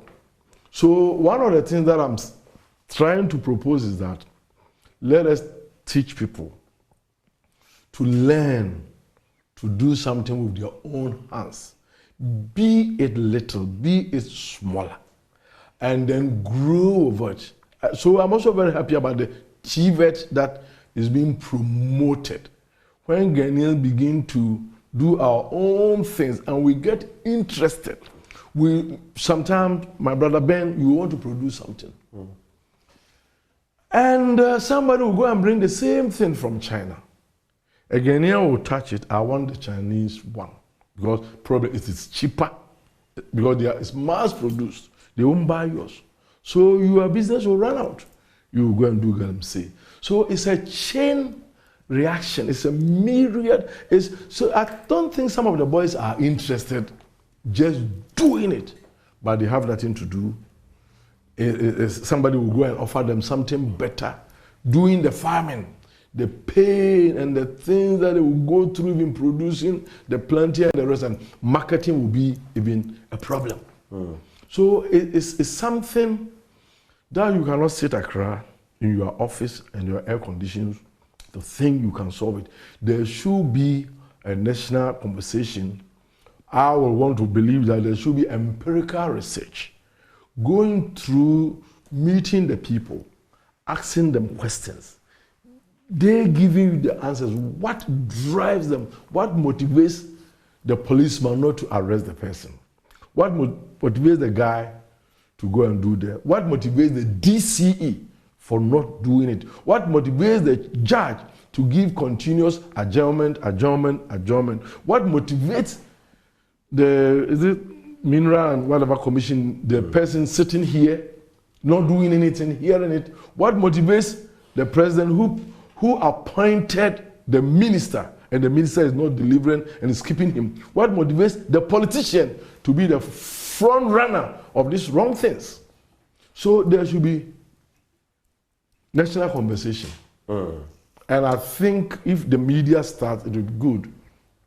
As for Galamsey and conversations on nation building, we've had many of those. We've had engagements where we've had people from all walks of life, all sectors of industry, coming on board. But will they listen? That usually is the question. On the back of the Galamsey comment, though, I just had to say, some of them are in there not because they don't have work to do, but because they find what they get to be so much, because they tell you comparatively, they don't want to stop. So there are those who may be there genuinely. Recently, I saw a picture of I think a senior high school graduate in Mpoho, who wants to go to school but does not have the means and has had to resort to Galamsey. It was sort of trending on social media. Those are different cases. But there are those who may also be there because they are getting a lot from it, and they comparatively, they think, I come and sit in your office, you give me how many thousand? I can get that in a few days. 1 month, 1,000 cedis. In a few days of work. So that is there.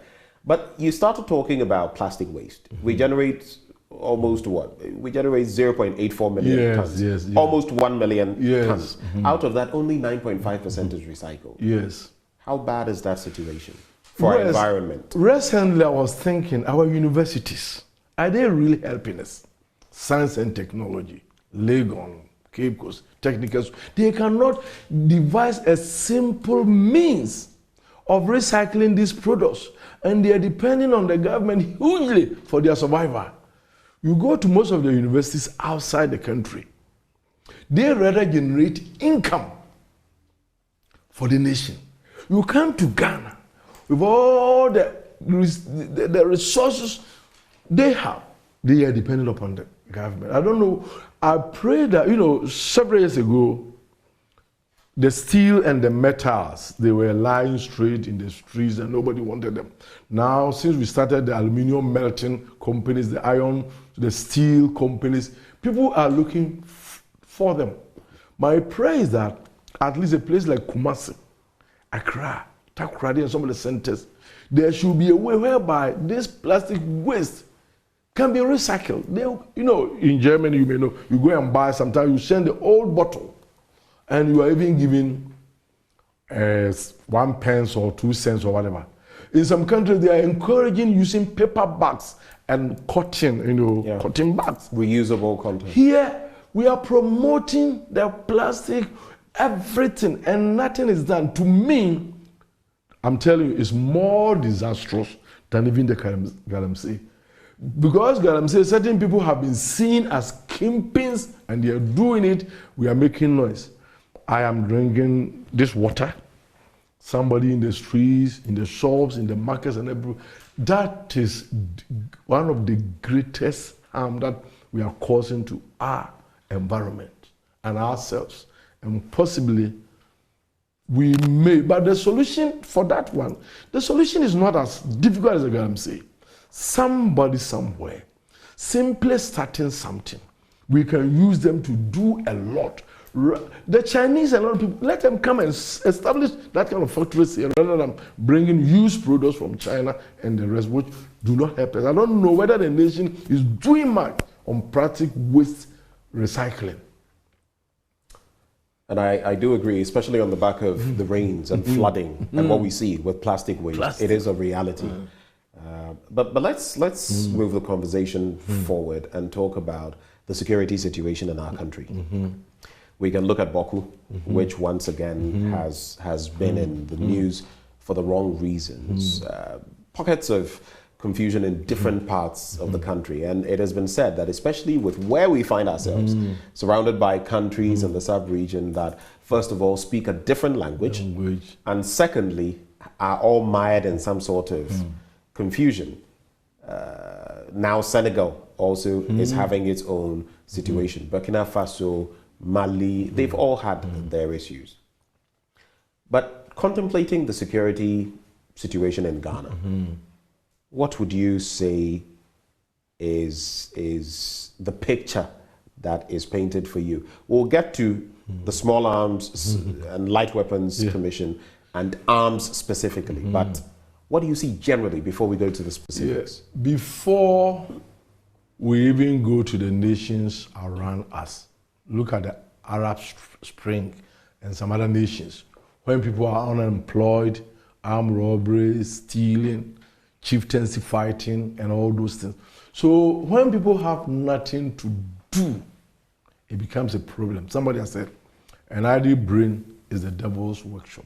So I have always tackled the security problem from within. When young men and young women are so much resourceful, energetic, they want to do something. That's why you need, in politics, we have this kind of, what do we call them? Those who follow the politicians. Come on, vigilantes. Vigilantes and the rest. When they are there because they don't have something to do. I know you will never be a vigilante. You have something to do. You are planning how to take care of yourself and blah, blah, blah. But for some people, nothing. And somebody has said, if you don't have a place to sleep or rest, going to fight or going to create confusion, It's a plus. It will, at least, people will get an opportunity to see you. Then going to the security situation, I think ECOWAS itself has failed. They have tried, but see the Mali and the Guinea and all those situations. What conclusion have we been able to make? Burkina Faso, they make ruling and even get worse. So ECOWAS, free, porous borders, people come and go and do whatever. Do we have a way of trailing or knowing how this thing starts? See Nigeria, even this Boko Haram thing, divide the strongest nation, possibly, if not the whole of Africa, West Africa. They are not even able to handle their own security situation. And like we said, because almost all the other nations have had wars before, they can come and go. Porous borders, it makes it difficult. And also when people have lost faith in life, they don't see the future. It's so bleak and they are frustrated. They create all other things. And of course, I also talk about our chieftaincy, the religion. Religion in Ghana even sometimes poses this security. So I think our security agents are doing well, but I still see that there's much to be done. Today, I know we will talk about guns, gun control and everywhere. Every day, somebody is being killed or somebody is being attacked by guns that are unregistered or unlicensed. And let's now get into that situation, because in Boku, for example, you remember there was a point where the curfew, and people were not supposed to use batakari and all of that, because some would hide arms. But somehow, yesterday I hosted one of the directors at Rise Ghana. They are trying to stabilize the situation there. You would realize that a lot of the time, there may be a curfew in Boku, but in some surrounding areas like Binduri, there's no curfew, and there are unapproved routes, and people can still use those routes and bring arms, infiltrate. On the state, and I know also that there has been, I think, some interior ministers in the past and currently have offered amnesty to some such people, especially in Boku. Bring your arms, we'll pardon you and all of that. It hasn't yielded much. No. What is the state of small arms and light weapons? How many are registered? What are the approximations? How many are unregistered? And what are your fears, basically? The last time we knew that we were having about 12 million or 16 million arms scattered around, and less than 1.4 million were registered. Even those that are registered, many will be unlicensed. So, when we're talking about arms, we are talking about 2 local manufactured arms which we cannot, they are there.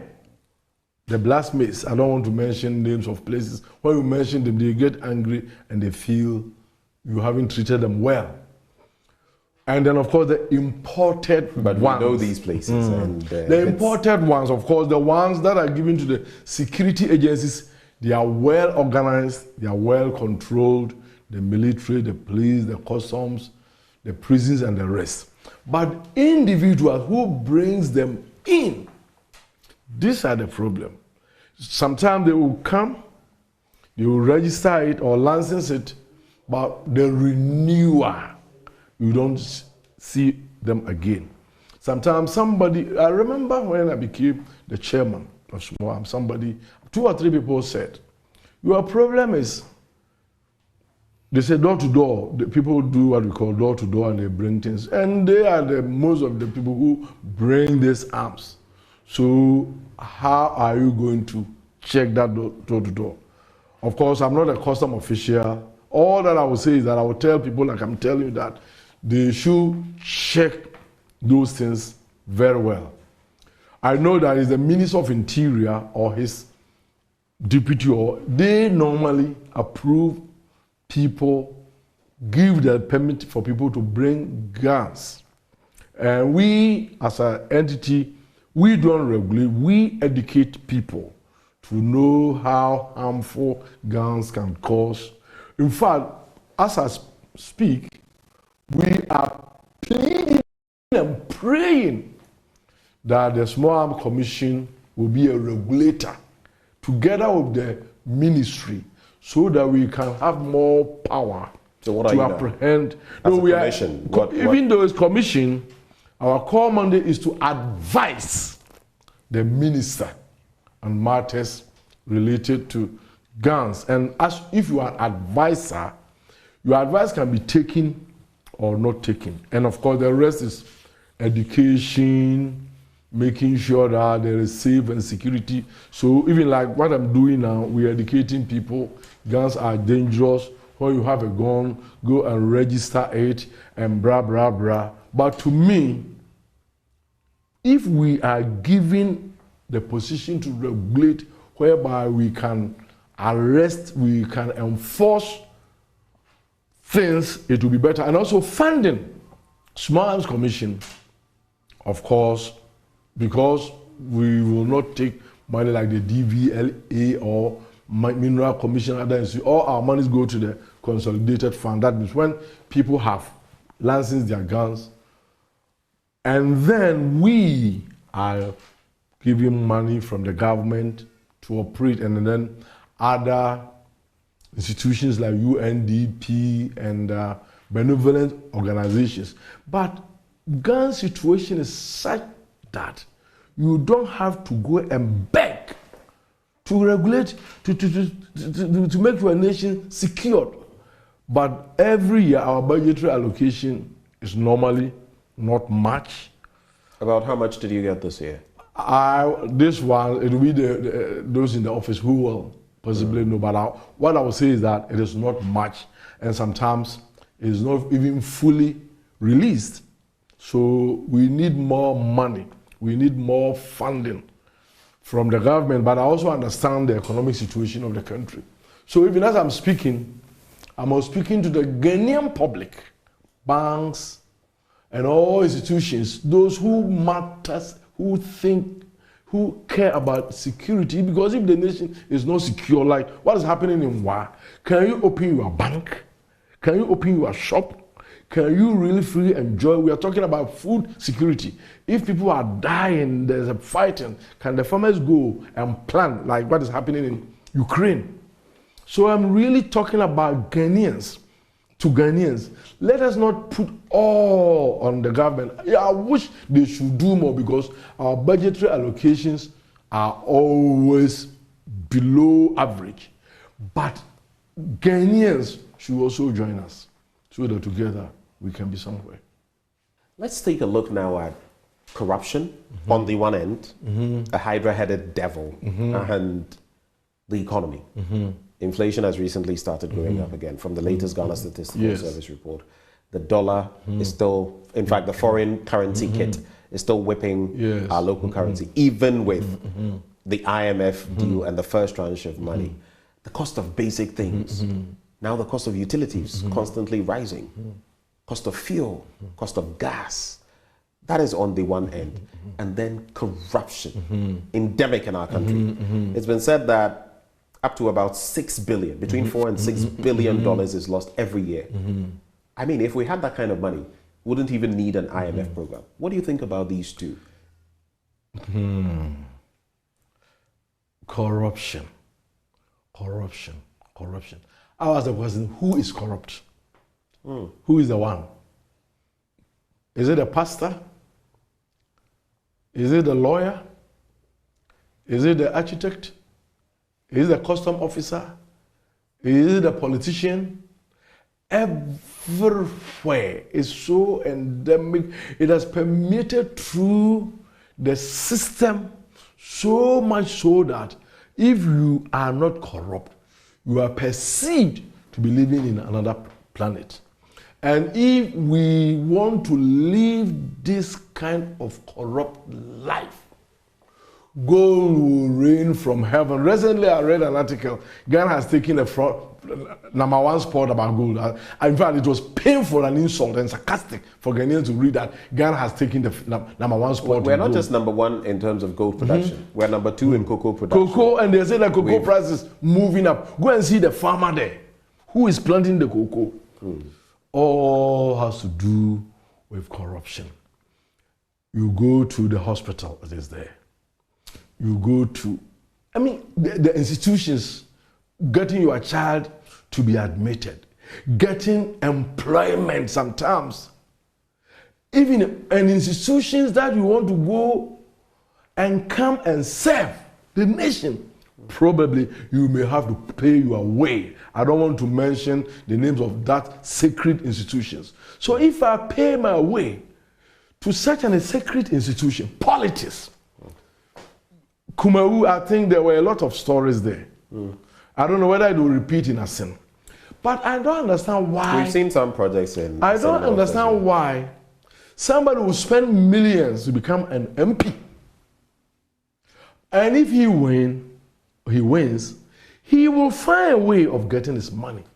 Why somebody will spend millions to become a presidential even candidate if his own party, for him to be on his party ticket, he has to give away. Like giving away. So it is just, and all these people, when they get a position, they will favor their paymasters. They will get a contract. Their children will be those who will be enrolled in schools or be at certain places. Their children will be enrolled in the entities, all the institutions. Their children will be employed in the national institutions. Your child may not probably get employed in the Bank of Ghana, but their children will be there. I've used one as an example. So are we building kind of animal farm thing? Or it's because of corruption? So in Ghana, people get into places by merit. Meritocracy is giving way to people who are connected. And this is the paycheck of the corruption. When I came from a certain village, wrote my common entrance and passed, and I went to school, thank God that free education has mitigated those of the problems. But there was a time, no matter passing or failing, it is the protocol for grade A schools, grade B schools, and grade C schools. So we think all these things are not corrupt.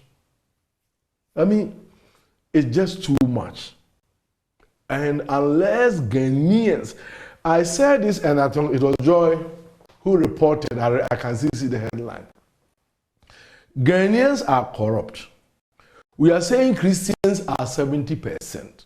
So if Ghanaians are corrupt and we claim to be 70%, and then we are also corrupt. So the headline, Frimpong-Manso said 70% of corrupt people are Christians. And I still stand by that. If we will change, God told Lord Abraham, if I get 10% righteous, even 5, but churches are full. My brother, I have a pain. I have been a church leader. I want to hit home, so that it affects me. I've been a pastor for 40 years, now retired. Sunday, churches are full. Prayer and fasting, and all these things. So if these people cannot influence our society, then I don't expect anybody. So when I'm talking about corruption, I will not even blame the politician or somebody. I blame the churches, the pulpits. We are supposed to be the salt and the light. So if people go, Yeshirao, Asafu Yehuwa, and he goes to, the next day he's a police officer. The next day he's the headmaster. The next day he's the doctor. The next day he's the next. The next day he's the MP. Taking kickbacks before passing laws. We hear it. I'm not there, so I may be wrong. But the rumor is that if you want a bail or something to go, it depends on how much you have to pay. If somebody should even be approved as a minister or as a duke, there's how much he should pay right from the committees that are set. It's open secret. What kind of nation we are in? Ghanaians, listen, with all humility, if we don't stop being corrupt, the bad roads, the lack of clinics, the lack of schools, the lack of shelter will always be there. So if you are the customs and you are undercharging, you are a cause of the bad rules. If you are a police officer and you are shielding a wrong person, if you are a judge and you are taking goats and sheep to give wrong judgment, all of us, if you are a pastor and you are closing your eyes on wrong and evil things in the church because people are giving big monies, they are feeding you, they are buying clothes for you, they are buying you cars, all of us are part. So the product of corruption, we say the wages of sin is death. The product of corruption, bad roads, lack of hospitals, lack of medicine, lack of good housing, lack of everything, and the destruction and the disaster that is being befallen on us. Ghanaians, if we do not stop corruption, let us forget about development. In other words, the church has it lived up to expectation or failed to live up to expectation in Ghana? Two things. This gives me opportunity to address an issue I did not. Recently, a paper came out, chapter 4 of a paper, what the church has not done. And I think they've redrawn that book. On one side, they were wrong. But on the other side, if you sit down in a camp with all humility, I don't want to offend anybody. If you see that the children are eating a kind of meat and you don't stop them, you are also part of that. So if the church is supposed to preach righteousness, claim holiness, and all these things, and we stand aloof, then we are part. So one side we have failed because we have condoned and compromised, and we see these things happening, so we have failed. One side we have done our best because some few are preaching and talking and teaching, speaking about corrupt things. People hate them, people speak against them, people fight them, but they are doing that. And for those people, I do commend. I wish that at least once every month there should be a message on corruption. Once every month, when we are preaching healing, deliverance, prosperity, anointing, and all those things, we should dedicate once every month. That means for 12 times in a year, if the church talk about corruption, possibly things could be better. Let's, even as we're talking religion as well, let's also look at some of the utterances that are made from time to time. Recently, there was a bit of a hue and cry about Bishop Ajanasari, the Perez Dome, and his comments about Nugukbu being the headquarters of demons in Ghana. He came out with some explanations, but people took it very badly. You know, sometimes the stereotypes, this place, that place. What is your take on that, and how do you feel church leaders? I've noticed, for example, in this interview, how you are very careful in veering into certain areas. How should church leaders address such issues? Well, church leaders should be accommodating. But as I'm speaking, Jesus, they brought a woman who had been caught in adultery. And the Pharisees were ready to stone her. And Jesus said, who has never seen before, let me cast the first stone. That means everybody is susceptible to sin or being wrong. Probably I might have made some utterances that could be similar to what my revered Archbishop made. But probably nobody there took notice of it, blow it in the newspapers to give opportunity for people to handle that way. Somebody also might have said something. So I am pleading with Ghanaians. The man of God has spoken. It might be hurting to some people, but I would say let us track his life, his record. There are some people who will speak and we can get about 5 of such utterances, it is habitual. So if this man has spoken, then it's habitual. There is somebody who will speak, it is one-off. When we do what we call, I don't want to be so much philosophical. But was it in good taste even before? Yeah, I'm coming. The philosophy of it. Yeah, that you know, I'm coming. Referring to a group. Yeah, I'm coming. I will because land the there. chiefs and others have all responded. No, I'm coming. I will land there. I'm trying to say that let the speaker interpret his language. We have language and logic. So if I want to interpret my language, we have what they call principle of intent and principle of incident. That is a little bit philosophical and academical. Supposing you were coming to visit me today, like you are here for an interview, then when you have finished the interview, you decided to see your friend at Fiesta Royal. But your intent was never to go to Fiesta Royal, but to see me. But Fiesta Royal is so close, so why don't you see it? But somebody who's interested in Fiesta Royal will say, oh, Ben went to Fiesta Royal. His intention was to go to Fiesta Royal. So the best interpreter would be to go to Ben and say that, Ben, where were you going? I was visiting Reverend Frimpong-Manso, but Fiesta Royal was so close. So we call it incident. Let me give you one biblical interpretation. You know, young people talk about hair covering. Women should cover their hair, blah, blah, blah. Paul was not talking about hair covering. Paul was talking about humility. Men, we are under Christ. The women are under us. So the women should be humble to their husbands. So he used their non-transferable culture within the Middle East to say that if a woman doesn't cover the hair, he is promiscuous, it means he's not humble. So it was not prescriptive. That's theology. So it was not prescriptive. So Paul, the one who was saying, was not making a universal rule that all women should cover their hair before they go to church. But some people, because they are myopic and they will not read around, they read it if you don't cover your hair. You are, thank God, like I remember a friend of mine, Pokunyina and others were able to debate it. So whenever we speak, we normally go to the intent, and then the recipients. Was he addressing the people there, my brothers there?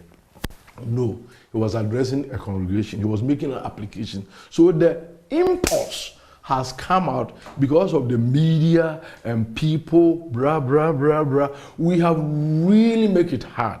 But coming up, I pray that let us all smoke peace pipe. I know that I think the Peace Council is working, the bishops are working, the people in that town are working. In fact, for me, I had never even heard the name of that town before. I never knew the stories around. So if somebody had not blown this out, we wouldn't have been where we are. But for the peace, for the sake of peace, like I'm saying, let us look at his previous utterances, at least the last 10 years. Has he ever done that before? Let us look at the current utterance. But then, for me to end every argument, say, I am wrong. So, but also the response that you will die. I mean, obviously in very bad taste. Inviting him that come over. Let us not take that to that level. Nobody wants anybody to die.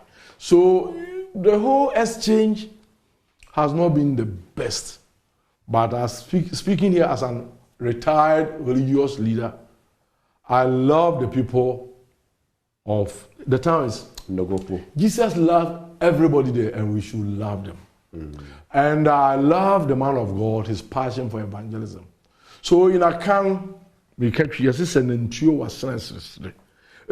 his plea to make a certain argument, if the tongue has slaved to create this, the people should kindly forgive him, because no one is without error. Today is Ajinasari. Tomorrow it can be me. The next day it can be another person. But if we learn to forgive and accommodate, to me what is happening in Ghana, there's religious tolerance. I love it. I serve on the Peace Council. The beauty. I sit here. Nomo Blafo sit here. I sit here. The Hamadia missionary leader sit here. Sheikh Amirian sit here. Nana Susubrubi Corporeals and traditionalists. My Catholic priest is here. The Anglican priest. It's beautiful. Ghana has got the beauty of religious tolerance. And for the sake of Mother Ghana, let us all accommodate and forgive one another. So I am pleading with the Togbe and his people. For the sake of Mother Ghana, let us forgive and forget. And also plead on behalf of my brother, Archbishop Charles Ajansai, whom I have worked with closely, because I was the chairman of GPCC and he was an executive member. In fact, before he even became the, he was the vice chairman. He has a good intention. Probably if he has slaved a little, if that is interpreted, I am pleading that we all forgive one another. We should not bring the Elijah and the Mount Carmel incidents, God and Satan, who is powerful. Nobody is Satan. Nobody is Satan. Everybody has got the freedom to worship in a way he wants and accept his religion. We should coexist and live in peace. So people should not try to knock these two heads together, but rather live in peace. But then I'm also advising that in the future, when we are speaking in private or in public, we may not know who are there. And not everybody will love us. Not everybody will understand us. We should not also create opportunity for people to misinterpret us, and then we use so much time defending ourselves. Doing damage control. Prof, it's been really insightful, it's been refreshing, and it's been a learning experience as well, speaking to you. You're a man of many things. On one end, you are seeking environmental conservation. Yes. On the other end, you are dealing with small arms, light weapons, and you're a man of the cloth as well. We pray for more power to your elbow and for more of God's grace. But thank you so much for granting us this interview. Of course, I've been interacting with Reverend Professor Paul Frimpong-Manso, and he, of course, is founder of the Frimpong-Manso Institute. They are heavy on environmental issues. He also is chairman of the Small Arms and Light Weapons Commission and the immediate past General Superintendent of the Assemblies of God, Ghana. He joined us for a conversation on our national life. Thank you for watching.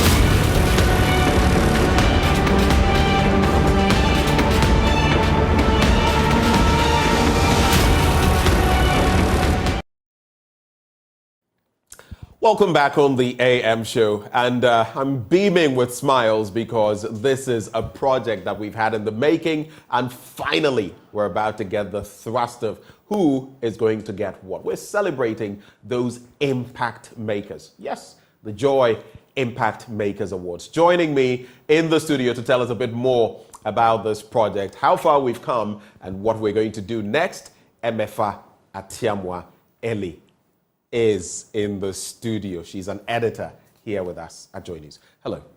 Hello, Ben. You know, it gives me goosebumps sometimes when we have to discuss some of these matters. The whole idea of coming up with impact makers and how far we have come. But just walk us through the process. How far has it been? So we started this somewhere in April, right, trying to get entries from the public.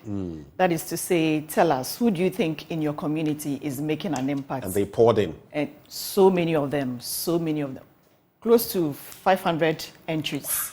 That was quite a lot, but then, I mean, we set ourselves out to be able to do that, and so we had no excuse. So we quickly had to go through what we received and then make them available to the judges, who in turn finally give us 10 out of the over almost 500 entries so that we can recognize them. That must mean these 10, Father Winonja and all the others in there, really underwent some sort of scrutiny. 10 out of 500. It's been a very rigorous process, and the judges took close to over a month to be able to give us the finalists. That tells you, I mean, the amount of work which has gone into so that we can get the best. And we would wish to have acknowledged more people, you know, because yes, we are talking about like 16 regions of Ghana, and we are asking everyone everywhere to put in entries. So we got entries from almost every region.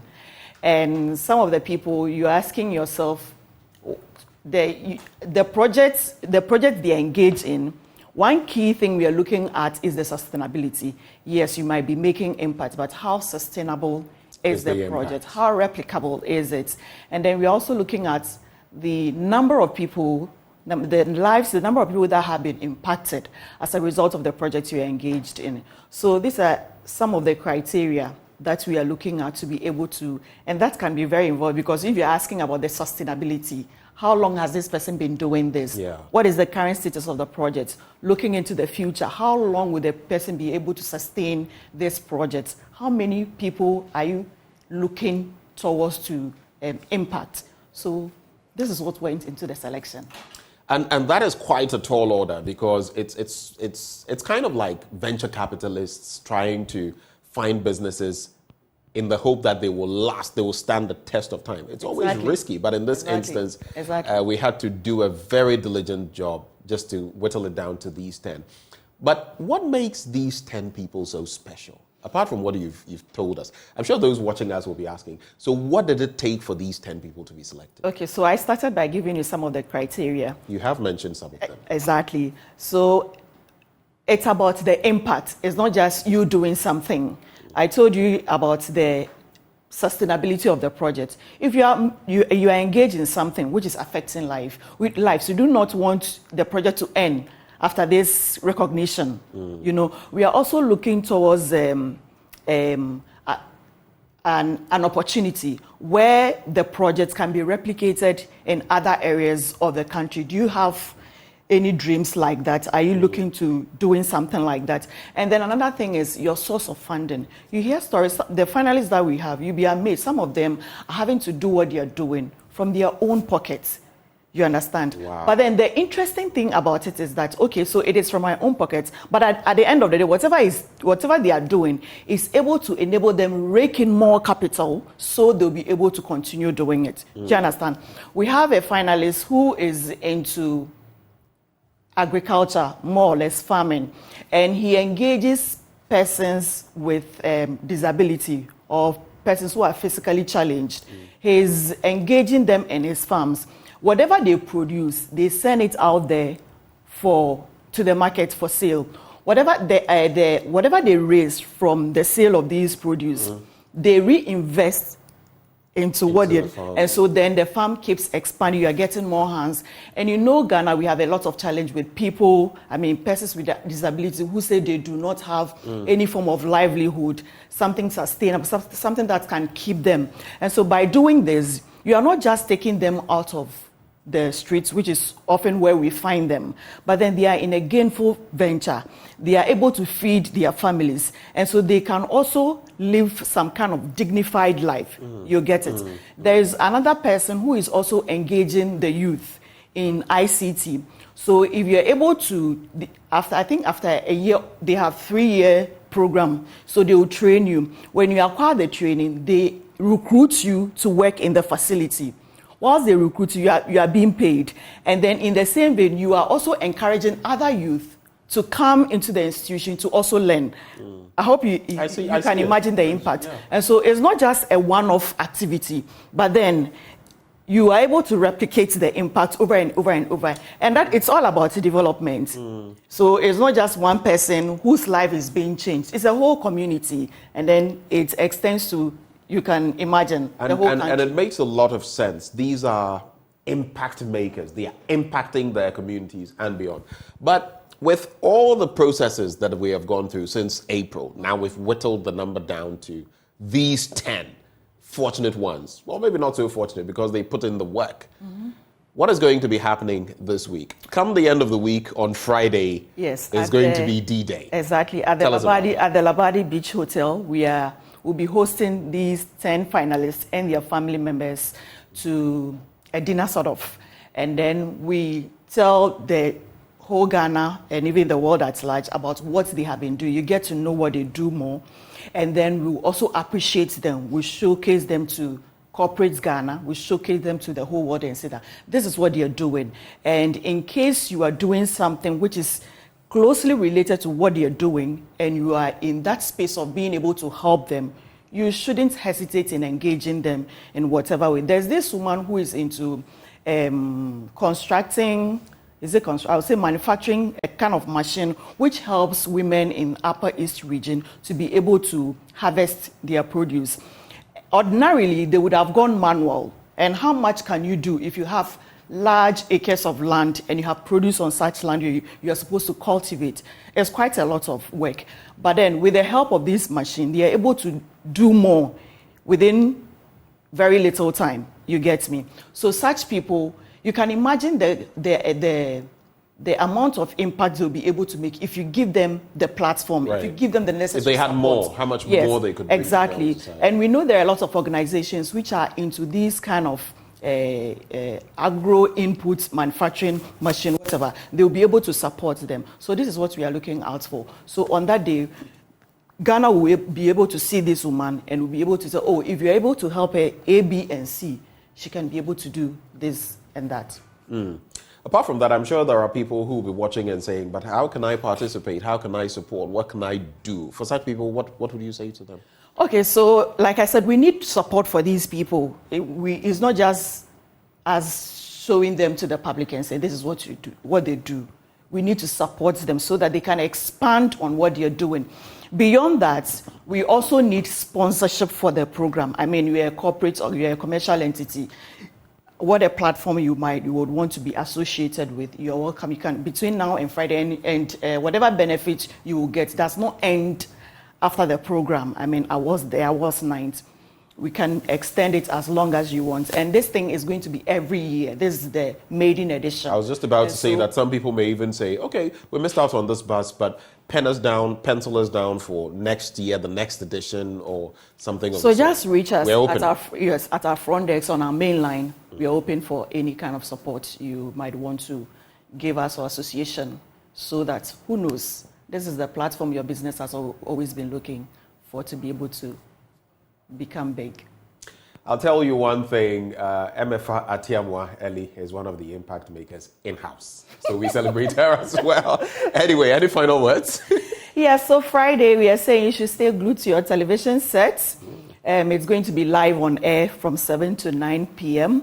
You would see the finalists, and then who knows, one of them might motivate you to encourage you to also, step out there and do something to help your community. For you think that whatever you are doing is not, it doesn't no one is really recognizing. Yeah, right. But you may never know. These people were selected from their community by their own people, you understand? And so I'm sure they were sitting somewhere, they didn't even know that someone had put and at this point, I know some people are still not sure. They are not too sure about what to expect. But I'm saying that stay glued to your television set, you watch, you see, and who knows, after getting your community informed, they might next time volunteer you or nominate you to go for the Impact Makers Award. I think I foresee this year, you say we had about 500 nominations, right? Yeah. I don't know what it's going to be like next year, but I'm sure that is what we need, because then it means that we have to make the awards the numbers bigger as well, so that we'll be able probably to go beyond 10. Exactly, we'll be able to encourage more people to impact lives in their communities. MFA Atiamwa Eli, she is the project lead for the Joy News Impact Makers Awards, joining us in the studio for this conversation. Anyway, so stay with us. When we return, we'll be hosting authorities of the CKT-UTAS University of Technology and Applied Sciences. They'll be joining us in the studio as we have a conversation on that institution, what it's been doing so far, and what its projections are moving into the future. That conversation up next. Do stay. Thank you.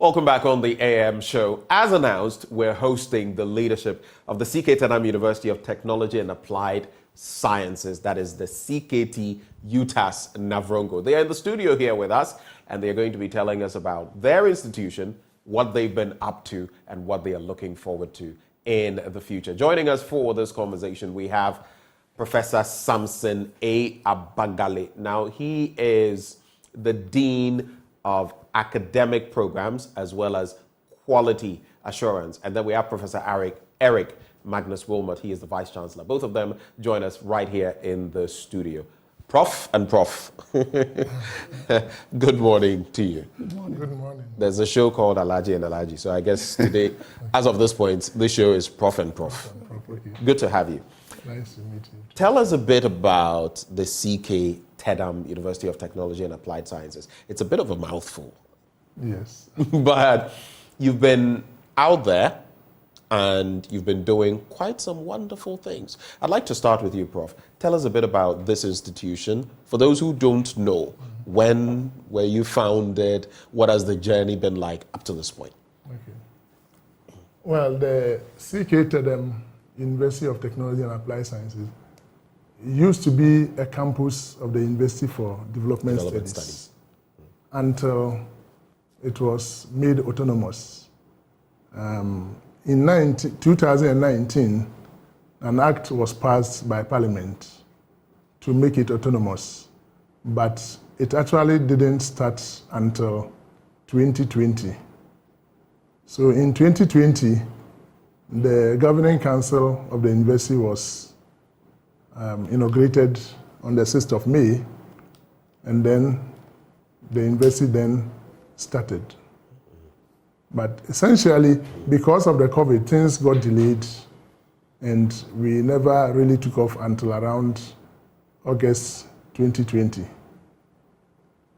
So that's what the journey has been like so far? Yes, at the beginning. Okay. For you, Prof, I would also ask, I don't know how long you've been with the institution, but what has your experience been since its inception? At least since you joined, I should say. Yeah, thank you very much.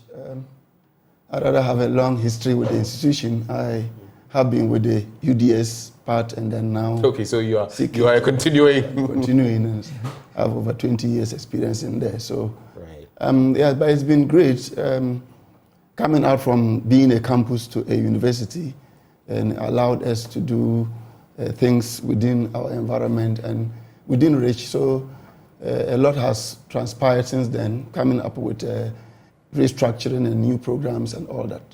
We've really come very far in the short period that we have been in place. Yeah. Let's look at the current structure of the university. How is it structured? Right now, we have structured the university according to centers and schools. And I'll explain. I mean, for many people, the university system, they are used to faculties. In fact, just before we took off, the UDS campus at Navrongo was hosting 3 faculties: the Faculty of Mathematical Sciences, the Faculty of Applied Sciences, and the Faculty of Environmental and Environmental Sciences. But because of the mandate the university had to do research in technology and the applied sciences, including mathematics, we had to restructure the place. And as we speak now, we have 11 academic centers and then four other centers that are helping, 11 schools. So 11 academic centers, yes, 4 schools. Yeah, no, the 11 schools and 4 centers that are supporting the academic centers, yes. So let me start with the centers because they are fewer. Sure. We have the center that Professor Bagali is heading that is responsible for making sure our programs and the quality thereof doesn't get watered down. So that is his responsibility. That's a big responsibility. Quality assurance is always a tough call. We also have the Graduate School and Research Center, coordinating the work of the graduate school. You will see as we move on that we are very strong in the graduate school area, and so that center is also doing wonderfully well. We have a center that we have earmarked for international students and scholars, also in there. We have a center of modern languages. That is at the moment started with French. You know where we are, you just go some few meters and you are in Burkina Faso. Yeah. So then that center is helping to run some functional English programs so that Burkinabés that come can learn the English and be integrated into our program. And they are also running some functional French for our own students, the Ghanaian students who wish to be very literate in French, to also take that responsibility. So those centers are there, but then we have academic programs, academic schools that have been established, some are yet to establish. But in terms of the structure, at least we have, I will hand it over to you. That's your area. Well, thank you very much. So we have 11 schools so far, and each school definitely structured to deliver a certain mandate of academic work. And so we have schools of mathematical science, we have a school of physical science, we have a school of chemical and biochemical sciences, we have the public health, we have computing and school of computing and information sciences, and we have the school of environment and life sciences. We have 12 of them, and each of these are specialized, as you will know, in their areas of delivery of academic studies. Each of these schools have a great number of programs earmarked, and of course, as part of planning, we are not able to execute everything almost immediately. So we have some programs already accredited and being run, and we have some in the pipeline, others being processed at the GTEC, Ghana Tertiary Education Commission, and then we have those which are still to be delivered. In actual fact, when we took off as a university, we had 15 programs in place. And 15 of them? 15 of them. Right. Yeah, and so far, we have 85 earmarked, and out of that, we have up to 30 already accredited, and we have those which are currently being processed for accreditation at the GTEC, another 30-something, and then we have a few which are still on the desk we are working on. So the plan is big, and I'm sure as the years come by, you'll be rolling out many more programs, and those in that catchment area, as well as from other parts of the country, will be able to benefit from them. And good shot there, the one with French. I've always said that. Surrounded by the countries we are surrounded by, makes no sense for us not to be very, apt in our French situation. But when it comes to the academic programs, you are Dean of Academic Programs. What are some of the programs you're running? So we have, as I said, a good fleet, but each school is having a strength. We actually have tasked our schools to be able to deliver specific areas and also make specific impacts. So, for instance, if you go into the School of Mathematical Sciences, they have strength in applied statistics. Okay. And so they have various programs, but in the area of applied statistics, they make a very big impact in Ghana. If you go to the School of Physical Science, they are pushing out to build a niche in the area of medical physics, where medical physics, by and large, has been a postgraduate program. They are looking at how you can build undergraduate students with some knowledge of medical physics who can easily now build on into the higher level. Then you have the School of Environment and Life Sciences. They have crafted a program in environment and sustainable development, very useful. And this is expected to lead a sustainable development agenda in the country's development, and that is very prominent. We have the School of Education that has uniquely blended online teaching with face-to-face teaching for postgraduate programs, allowing the science students to be able to come on campus to do practicals in the laboratories, to build the ability to teach in the senior high schools and all that. So that is also prominent. Computing. School of Computing is looking at building strengths in network science, data science, as well as cybersecurity. And this is also a trend that we are looking at. And all the others, chemical sciences, we have prominently crafted out pharmaceutical technology program that, of course, is going through the approval. And when approved, will be uniquely different from those that exist in other universities in delivering our mandate. Then we have the public health, which I just started with 2 programs. In the pipeline, we have School of Medical Sciences and School of Nursing and Midwifery, as well as School of Agric. Okay, so that's quite a component you have there. But Prof, the rhetoric usually is that, I mean, recently there was talk about the fact that even the University of Ghana, the University of Cape Coast, the University of Science and Technology are not living up to expectation when it comes to the sciences in terms of homegrown technological, scientific solutions for our problems. Now, your institution is heavy on technology and the sciences. What are you doing about this situation? I mean, you can roll out the programs, but what is the intent for the university in that regard? Yeah, we want to be able to make our programs benefit the society. So as a result, even recently, just last week, we had an interaction with the community, the Nabrongo and the surrounding communities, to come so that we all discuss the type of research that will be of interest to them. So all those are steps that we are taking to understand the needs of the people and be able to tailor our programs to their needs. Apart from that, these science programs that he's talking about, the programs are structured in such a way that at the end of the second semester, the students are given the chance to interact with industry. So they go for industrial attachment, I mean, from level 200, and they will do that every year until they graduate. That way, we believe that they will go and observe what is being done in industry, I mean, impact industry with what they are learning, and come back to us with what they think we are lacking in the training.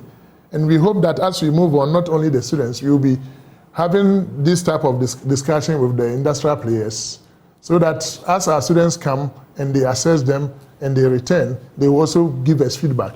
So by so doing, I believe that by the time this university stays for a reasonable number of years, the programs that are being run will actually be useful to Ghana, not only to Upper East region, but it will be very useful to Ghana. They should bear some good fruit, shouldn't they? Exactly. About how many students do you have? Currently, we have 3,086 students. 3,086? Yes. 2,494 of them are undergraduates. Okay. And 592 are postgraduate students. You would always expect that. the postgraduate students will be fewer. When we started in the first year, we started with 1,175 students. Okay. And so this is incrementally, this is about a steady-fold increase. Yes, it's a steady fold. And I want to believe that if the momentum is kept, after about 5-10 years from now, that university will be a big university. And we pray that it does become that. But let's look at some challenges that the institution is facing. I'll start with you, Professor Bagali, and I'll come to you as well. I'm sure both of you have issues to speak about, whether it is logistical, human resource, funding, whatever. What is the funding situation, though, for the university? I mean, for most institutions, they will tell you it's a complicated affair. How complicated is it for you? But what are your major challenges? Well, I would comment on that, but my Vice Chancellor will be the best person. But you know, we have started and running up to now. We really have not received support from government in terms of the government giving us seed money to run.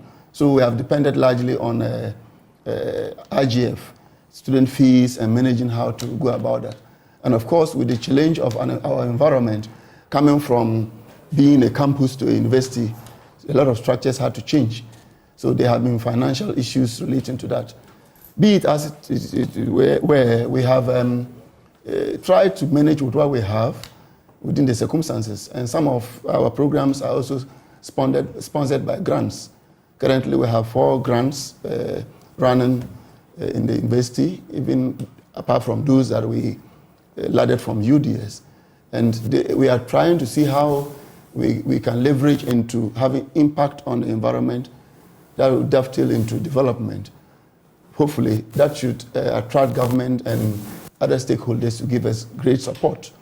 And so our research, looking like being a sample of what they were doing in KUST, we are in the north and we are pushing this strongly to be an impact on the environment and the surrounding communities. So that's how we look like. Interesting dynamics, but let's get into a bit more of that. Seed money, has there been any commitment? I mean, have there been any promises about what exactly is going to be done? Yeah, there are promises, and I believe that the timing of our inception could also be a factor.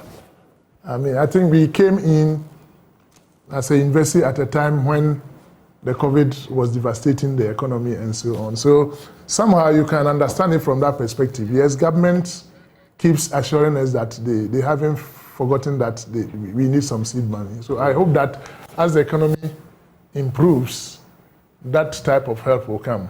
But as he said, once we've started winning grants, the idea is that some of these grants can support the work we are doing, and we are determined to do that. We, for instance, have, I think you know Mr. Easy. When you say Easy? Easy. The man, the musician called Easy. Well, I may have heard of him. Yes. No, he's not Ghanaian, he's Nigerian. Oh, okay. Yeah. All right. But that man, for instance, has committed... Wait, you were saying Izzy, so you mean Mr. Easy? Easy. Okay, all right. Okay. I think it's that got me off. Okay, yes, okay. I know him. Yeah. So Mr. Easy, for instance, is supporting. He's been injecting money into our system. I think he got a degree from one of our universities. From KNUST. Right. Yes. So this is the second year running. For the second year running, he's committed himself to pumping about 200,000 Ghana cedis into the university, which we use to support the students. So a lot of our students are being supported with that type of grant. Those who need support financially, we give them support. I believe that as we speak now, we have given well over 280 students scholarships. Some of these scholarships have paid about half of their fees, so you can imagine that. And so all these things are coming together to help. And then as he said, the little internally generated fund that we are also able to generate, we pump it into the system.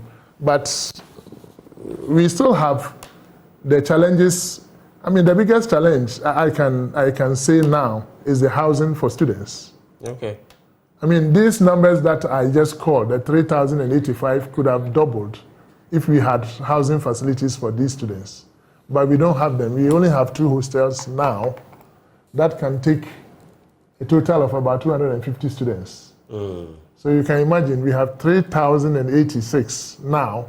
A lot of them are renting houses around the university and living in them.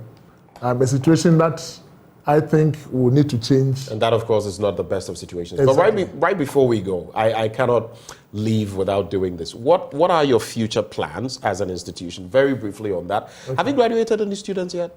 Yes. You have? We have. In fact, we are going to have the second graduation ceremony on Saturday. Okay. Last year, almost a year from now, we graduated the first batch of students. They were all master's degree students. Students who enrolled and completed a master's degree within 2 years. They were, I think, about 47. Okay. Yeah, but Saturday, we're going to graduate a lot more students. All right. Good job. I'll talk about that when we are subsequent. Yes. But let's wrap with the future plans quickly on that. Yeah, the future plans. We want to improve on the student numbers, and so the plan is that if private individuals and industry could help us put up hostels so that more of these students can be. So you're inviting them for partnerships. Exactly. Those type of partnerships will be very useful. We want to continue. We have done well so far with staff development, but we want to continue. We have really brought up the level of expertise of the staff within a very short period. And I can just give you one example. You'll be amazed. When we took over office, the institution had 5 associate professors. This is about 2.5 years. We just entered the 3rd year. As we speak now, we have about 19 professors, including 3 of them are already full professors. This is June. 1st June, another one is coming to add. So the numbers are increasing. Yeah, the numbers are increasing. And even the administrative staff, we've actually brought some people from senior staff to senior member position. The idea is that, yes, even if we don't get immediate help to put up the structures that the big universities have, we want to leave, when I say we, I'm talking about the first administration. We want to leave the place with a very competent workforce that then can be the engine of growth for the institution. So that is the idea. We are very grateful for your time, Professor Abagale. Just some 15 seconds to have final thoughts. We have also plans to stay within our mandate in terms of programs, and we have earmarked ourselves to go through GTech processes appropriately and run only accredited programs. We would ensure that our academic programs are of good quality, but they are delivered according to the laws of Ghana. Thank you so much, gentlemen, for joining the conversation. Professor Eric Magnus Wilmot is the Vice Chancellor of the CKT-UTAS University of Technology and Applied Sciences. And we also had Professor Samson Abagale, Dean, Academic Programs and Quality Assurance. We can only wish them the very best as they aim for the stars. But stay with us. We have more coming up on the AM show before we conclude. We'll be right back.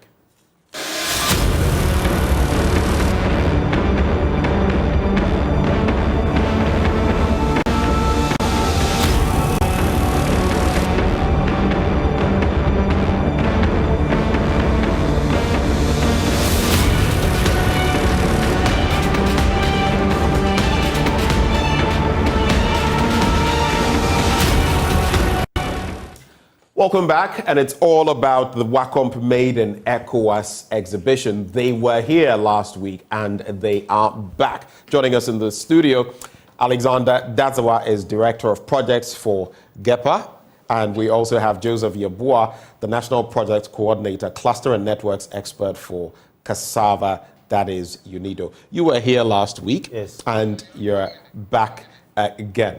So let's start with maybe from where we left off. Why this WACOMP exhibition? Let's start from there. Let's refresh the memories of our audience. Why this exhibition? What does it seek to achieve?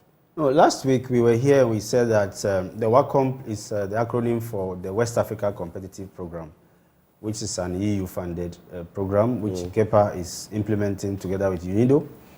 And essentially it is to focus attention on 3 value chains. When we say value chains, products, throughout their processing cycle.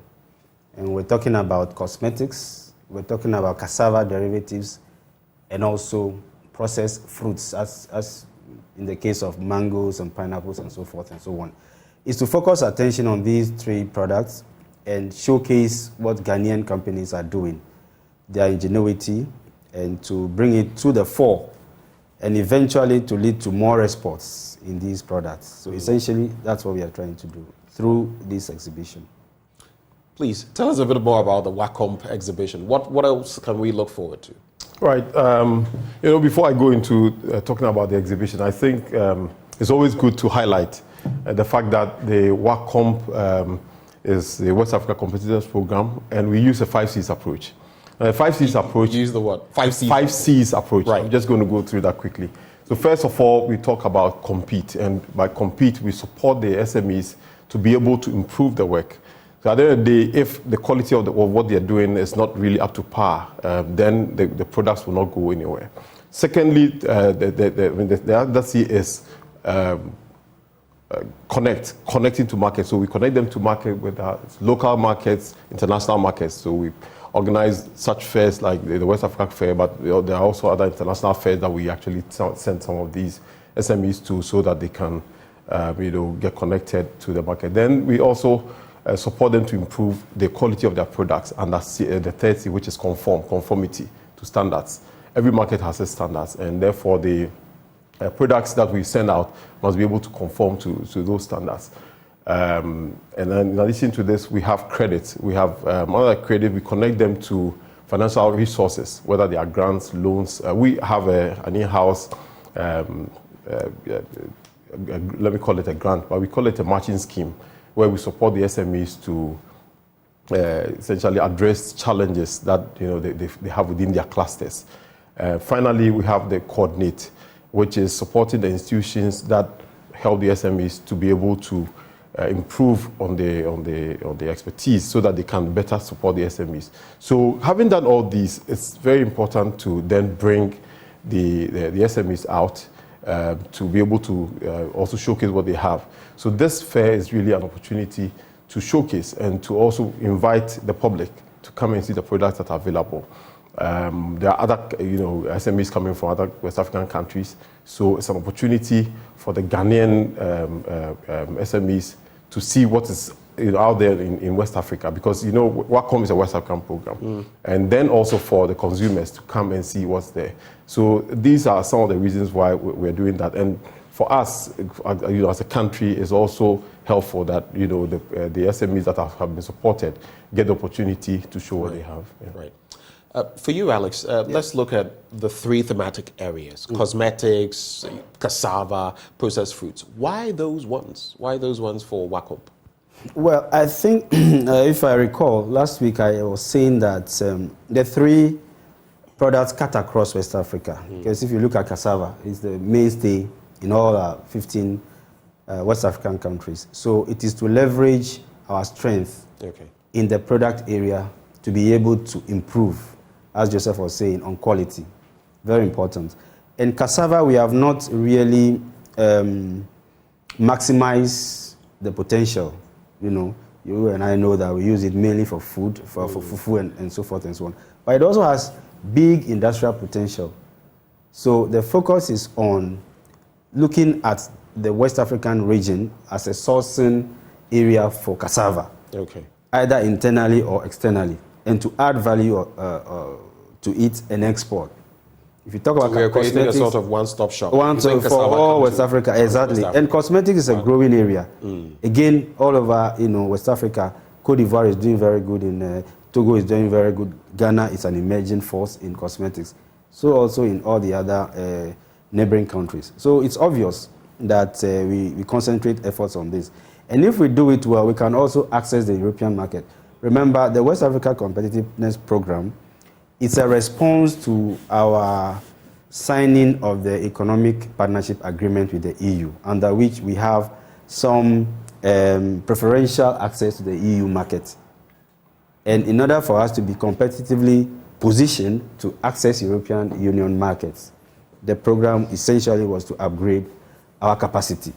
So cosmetics is an emerging area, and I also said that it is a good area for our women, young women businesses that are growing very progressively and exponentially. So obviously that is also one of the main factors why we are focusing attention on cosmetics. And of course fruits, you all know that again West Africa as a tropical zone is well placed to improve on its fruit systems. So really, that's the reason why out of the whole lot of products, the concentration is on these 3.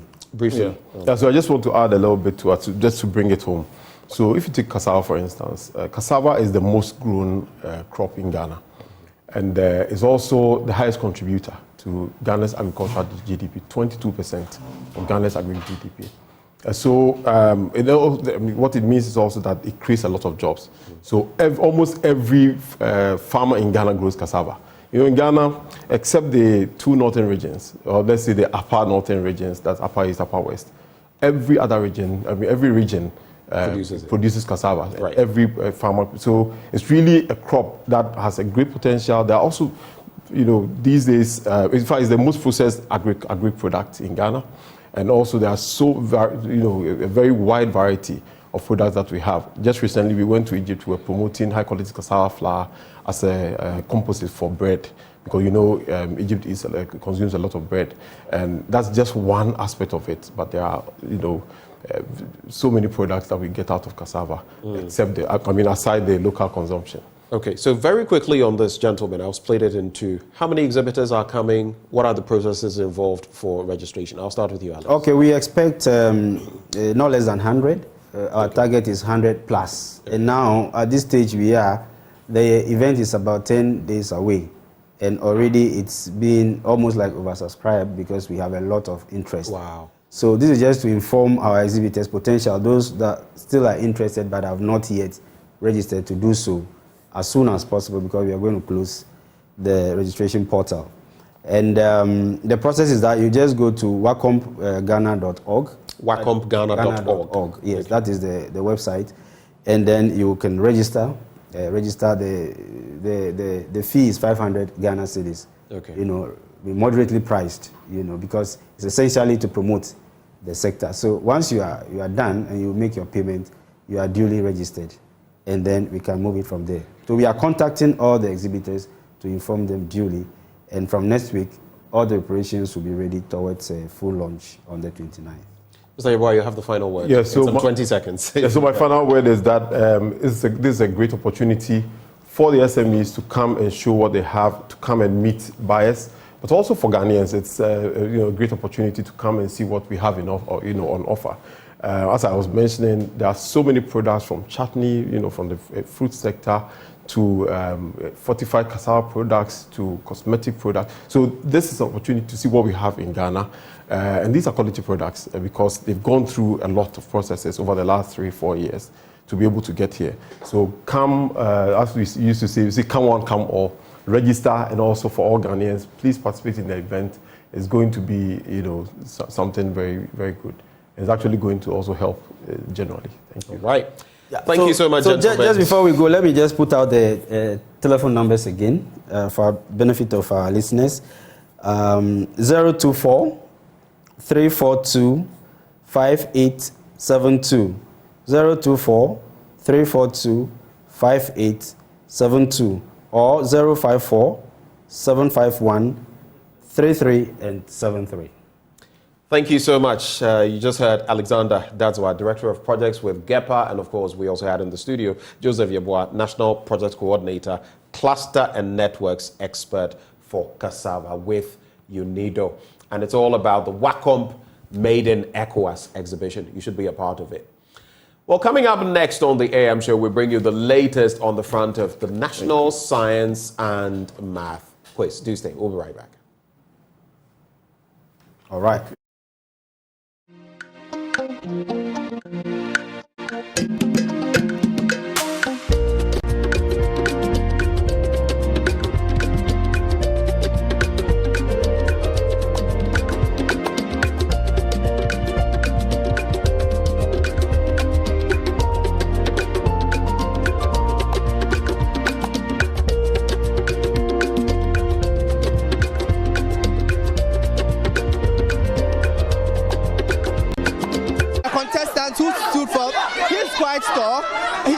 And the students call you Blacko. Why Blacko? Because looking at the color, you can depict that name from me.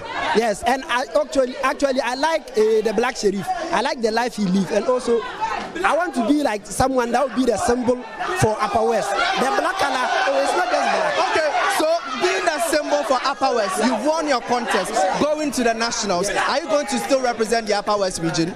Oh, for strong desire, when there's strong desire, nothing can obstruct you. Yes, with God, everything is possible. We say possible. Impossible itself says that I am possible. Now, We are going to meet schools like Prempeh College, Presec Legon. They've won it 7 times, Prempeh 5 times, and others. What message do you have for them? Should they be scared of you? Oh yes, they have to be. The quiz itself is a game of chance, and we have set out to win. And what's in high, we will forever win. Definitely.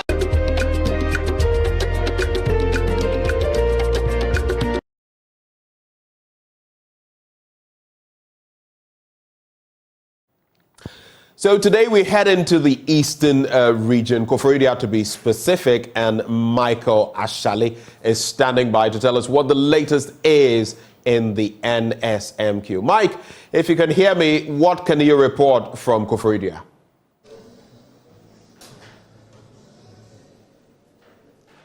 Well, Benjamin, welcome to the Eastern region. This is the Koforidua, one of the most beautiful cities in Ghana here, and we are having quite a number of contests, but we've already done day 1, this is day 2, but there's only one person that can give a proper appraisal of today, that is the quiz mistress herself. If she would join me pretty quickly so that we have. So, quiz mistress, this is your region, this is your contest.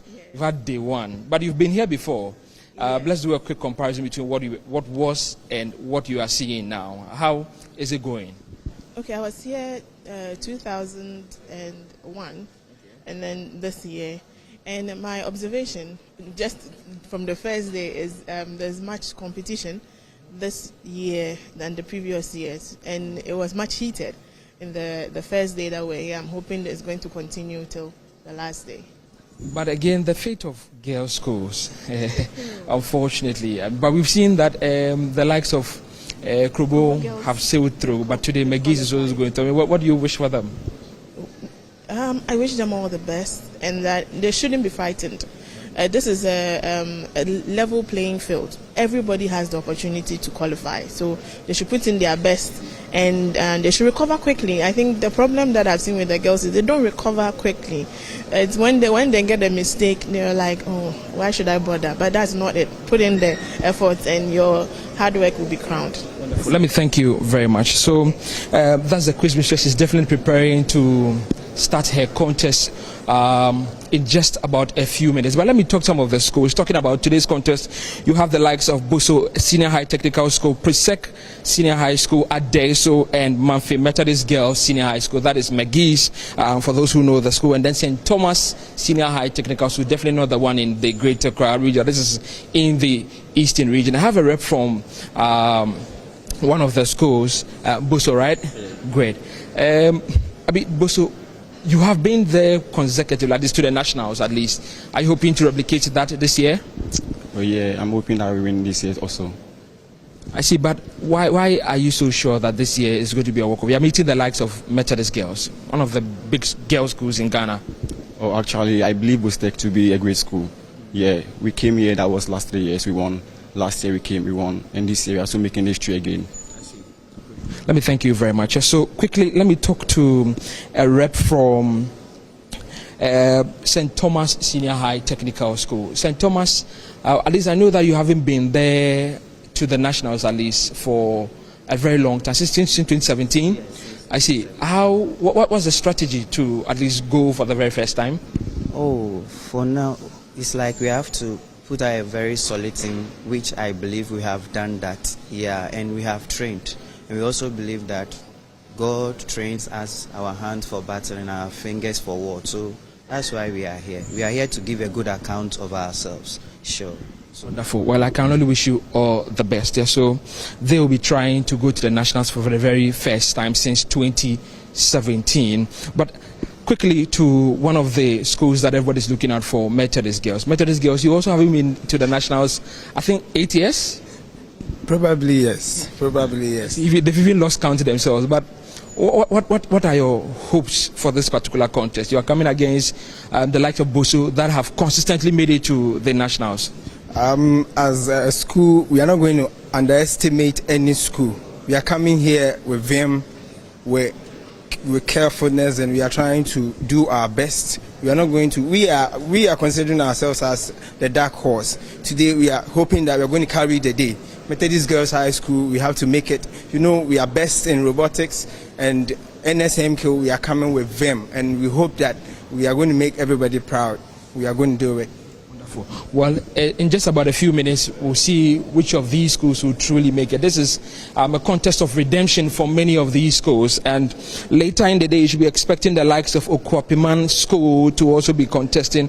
And then Xavier SHS, some years ago, they also made some waves. And then the favorite of the reigning champions, Ebri Girls, will also be contesting in the last contest for today. We have 2 more days in the Eastern region, and then we'll wrap up to the Volta region. So, Benjamin, this is exactly what you'll be expecting today. You hear all the schools in high hopes, but in a few hours' time, we'll find out who exactly triumphed. Well, thank you, Michael Ashali. From the Eastern region, let's head up north to the Northern region, where in Tamale, Emmanuel Bright Kweku is standing by. Emmanuel, what is the latest from the Northern region, Tamale to be specific, where you are? All right, Benjamin, so here in Tamale, there's going to be a lot of fun right here. I can assure you of that, because in our first contest, we are going to have Tamale Islamic Senior High School featuring, and then Zabzugu Senior High School, Vitin Senior High School, and then the other schools too will join. But as you can see behind me, I have the 4 schools that will be contesting in this particular first contest for the day, and I'll be finding out from them what we should expect of them, what their motivations are. Should we expect something interesting from them? Interestingly, last year, Islamic Senior High School qualified to the nationals with some 81 points, the highest seen so far during the last year regional qualifier. So we want to find out whether this year they are going to make the same or replicate the same situation. So they are here. Yeah, you are from Tamale. Good morning. Good morning. How do you feel at the moment? We are feeling very excited and very hopeful. Okay, so last year you came into this championship or regional qualifiers with some 81 points. This year, what should we expect from you? Nothing but the best, and we hope that inshallah we will do more than that or maintain it, inshallah. Okay, you also, how does this make you feel qualifying, coming to the qualifiers? Unfortunately, last year they kicked you out. Yeah, unfortunately they kicked us out, but this year we are hoping to bring the cup. We are hoping to bring the cup to Northern region, specifically Tamale Islamic Senior High School. Should we expect some 81 points, or how many? You give me your score. Be expecting more than that. You are nodding. What score do you want to give us? Oh yeah, definitely above 81. I'm expecting something more than 80. You want to make history again, like 90 points? Yes, everyone knows the history of Tamale Islamic Science School, and then we are ready to make more history and more history all over again. Yeah. Okay, sure, definitely. So that's the student from Tamale Islamic School. I have Zabzugu Senior High School. Hello, how are you? I'm fine. How does your confidence seem low? Why are you not confident you're going to win? No, I'm very confident. So tell me a bit about it. How does this make you feel coming to the regional qualifiers? Oh, I feel very happy. Okay, so what should we expect from you? You are the tour guy. What should we expect from you? Yeah, you should be expecting much from us. For the past several years, we've not been doing good in it, but this year we think we are going to try our best and then compete very well for the regional level. Then we'll see ourselves at the national level. And then so. You touched on the fact that you are not doing any better. Why? What was the situation there? Yeah, you know, sometimes we can see best of luck or whatever, but we are hoping to try our best this year and then see what happens. So that's Zabzugu Senior High School. They say they are trying their best to qualify to the nationals. And then I also have, which school are you from? Tatale Senior High School. Tatale EP Agric, right? Okay, so how does this make you feel coming to the regional qualifiers? It's been a while. Yes, I feel strong, I feel grateful, happy for being here, and I hope but I'm going back to my school with victory. We are hopeful of going back with victory. What is informing this confidence that you are going back with victory? In my heart, I hope and I believe with the God and what I've learned, I'm going back with victory. So what should we expect from you? Any scores you want to give us? Any scores? Okay, we'll be expecting to get first. And we want to get, let's say, above 50. Above 50, so that's your target? Yes. Okay, sure. So that's also from Tatale EP Agric Senior High School. They are hoping to get some 50 points. Then finally, our final school will be Vitin Senior High School. Hello, lady. How are you? I'm fine, thank you. All right, sure. So going forward, Vitin, it's been a while I saw you guys at the Nationals. What's really happening? Last year we were eliminated at the regional level, so this year, dear, I hope we will go to the next. Who kicked you out? Ghana school. Ghana school. So if you get them, are you going to revenge or something? Yes, we will revenge. So what will be your message to them? Our message is that if you get them if you get them this year, dear, we will win them. Okay, so you, what should we expect from you? You are sitting on stage. What should we expect? Win. And win is just, everybody is here to win.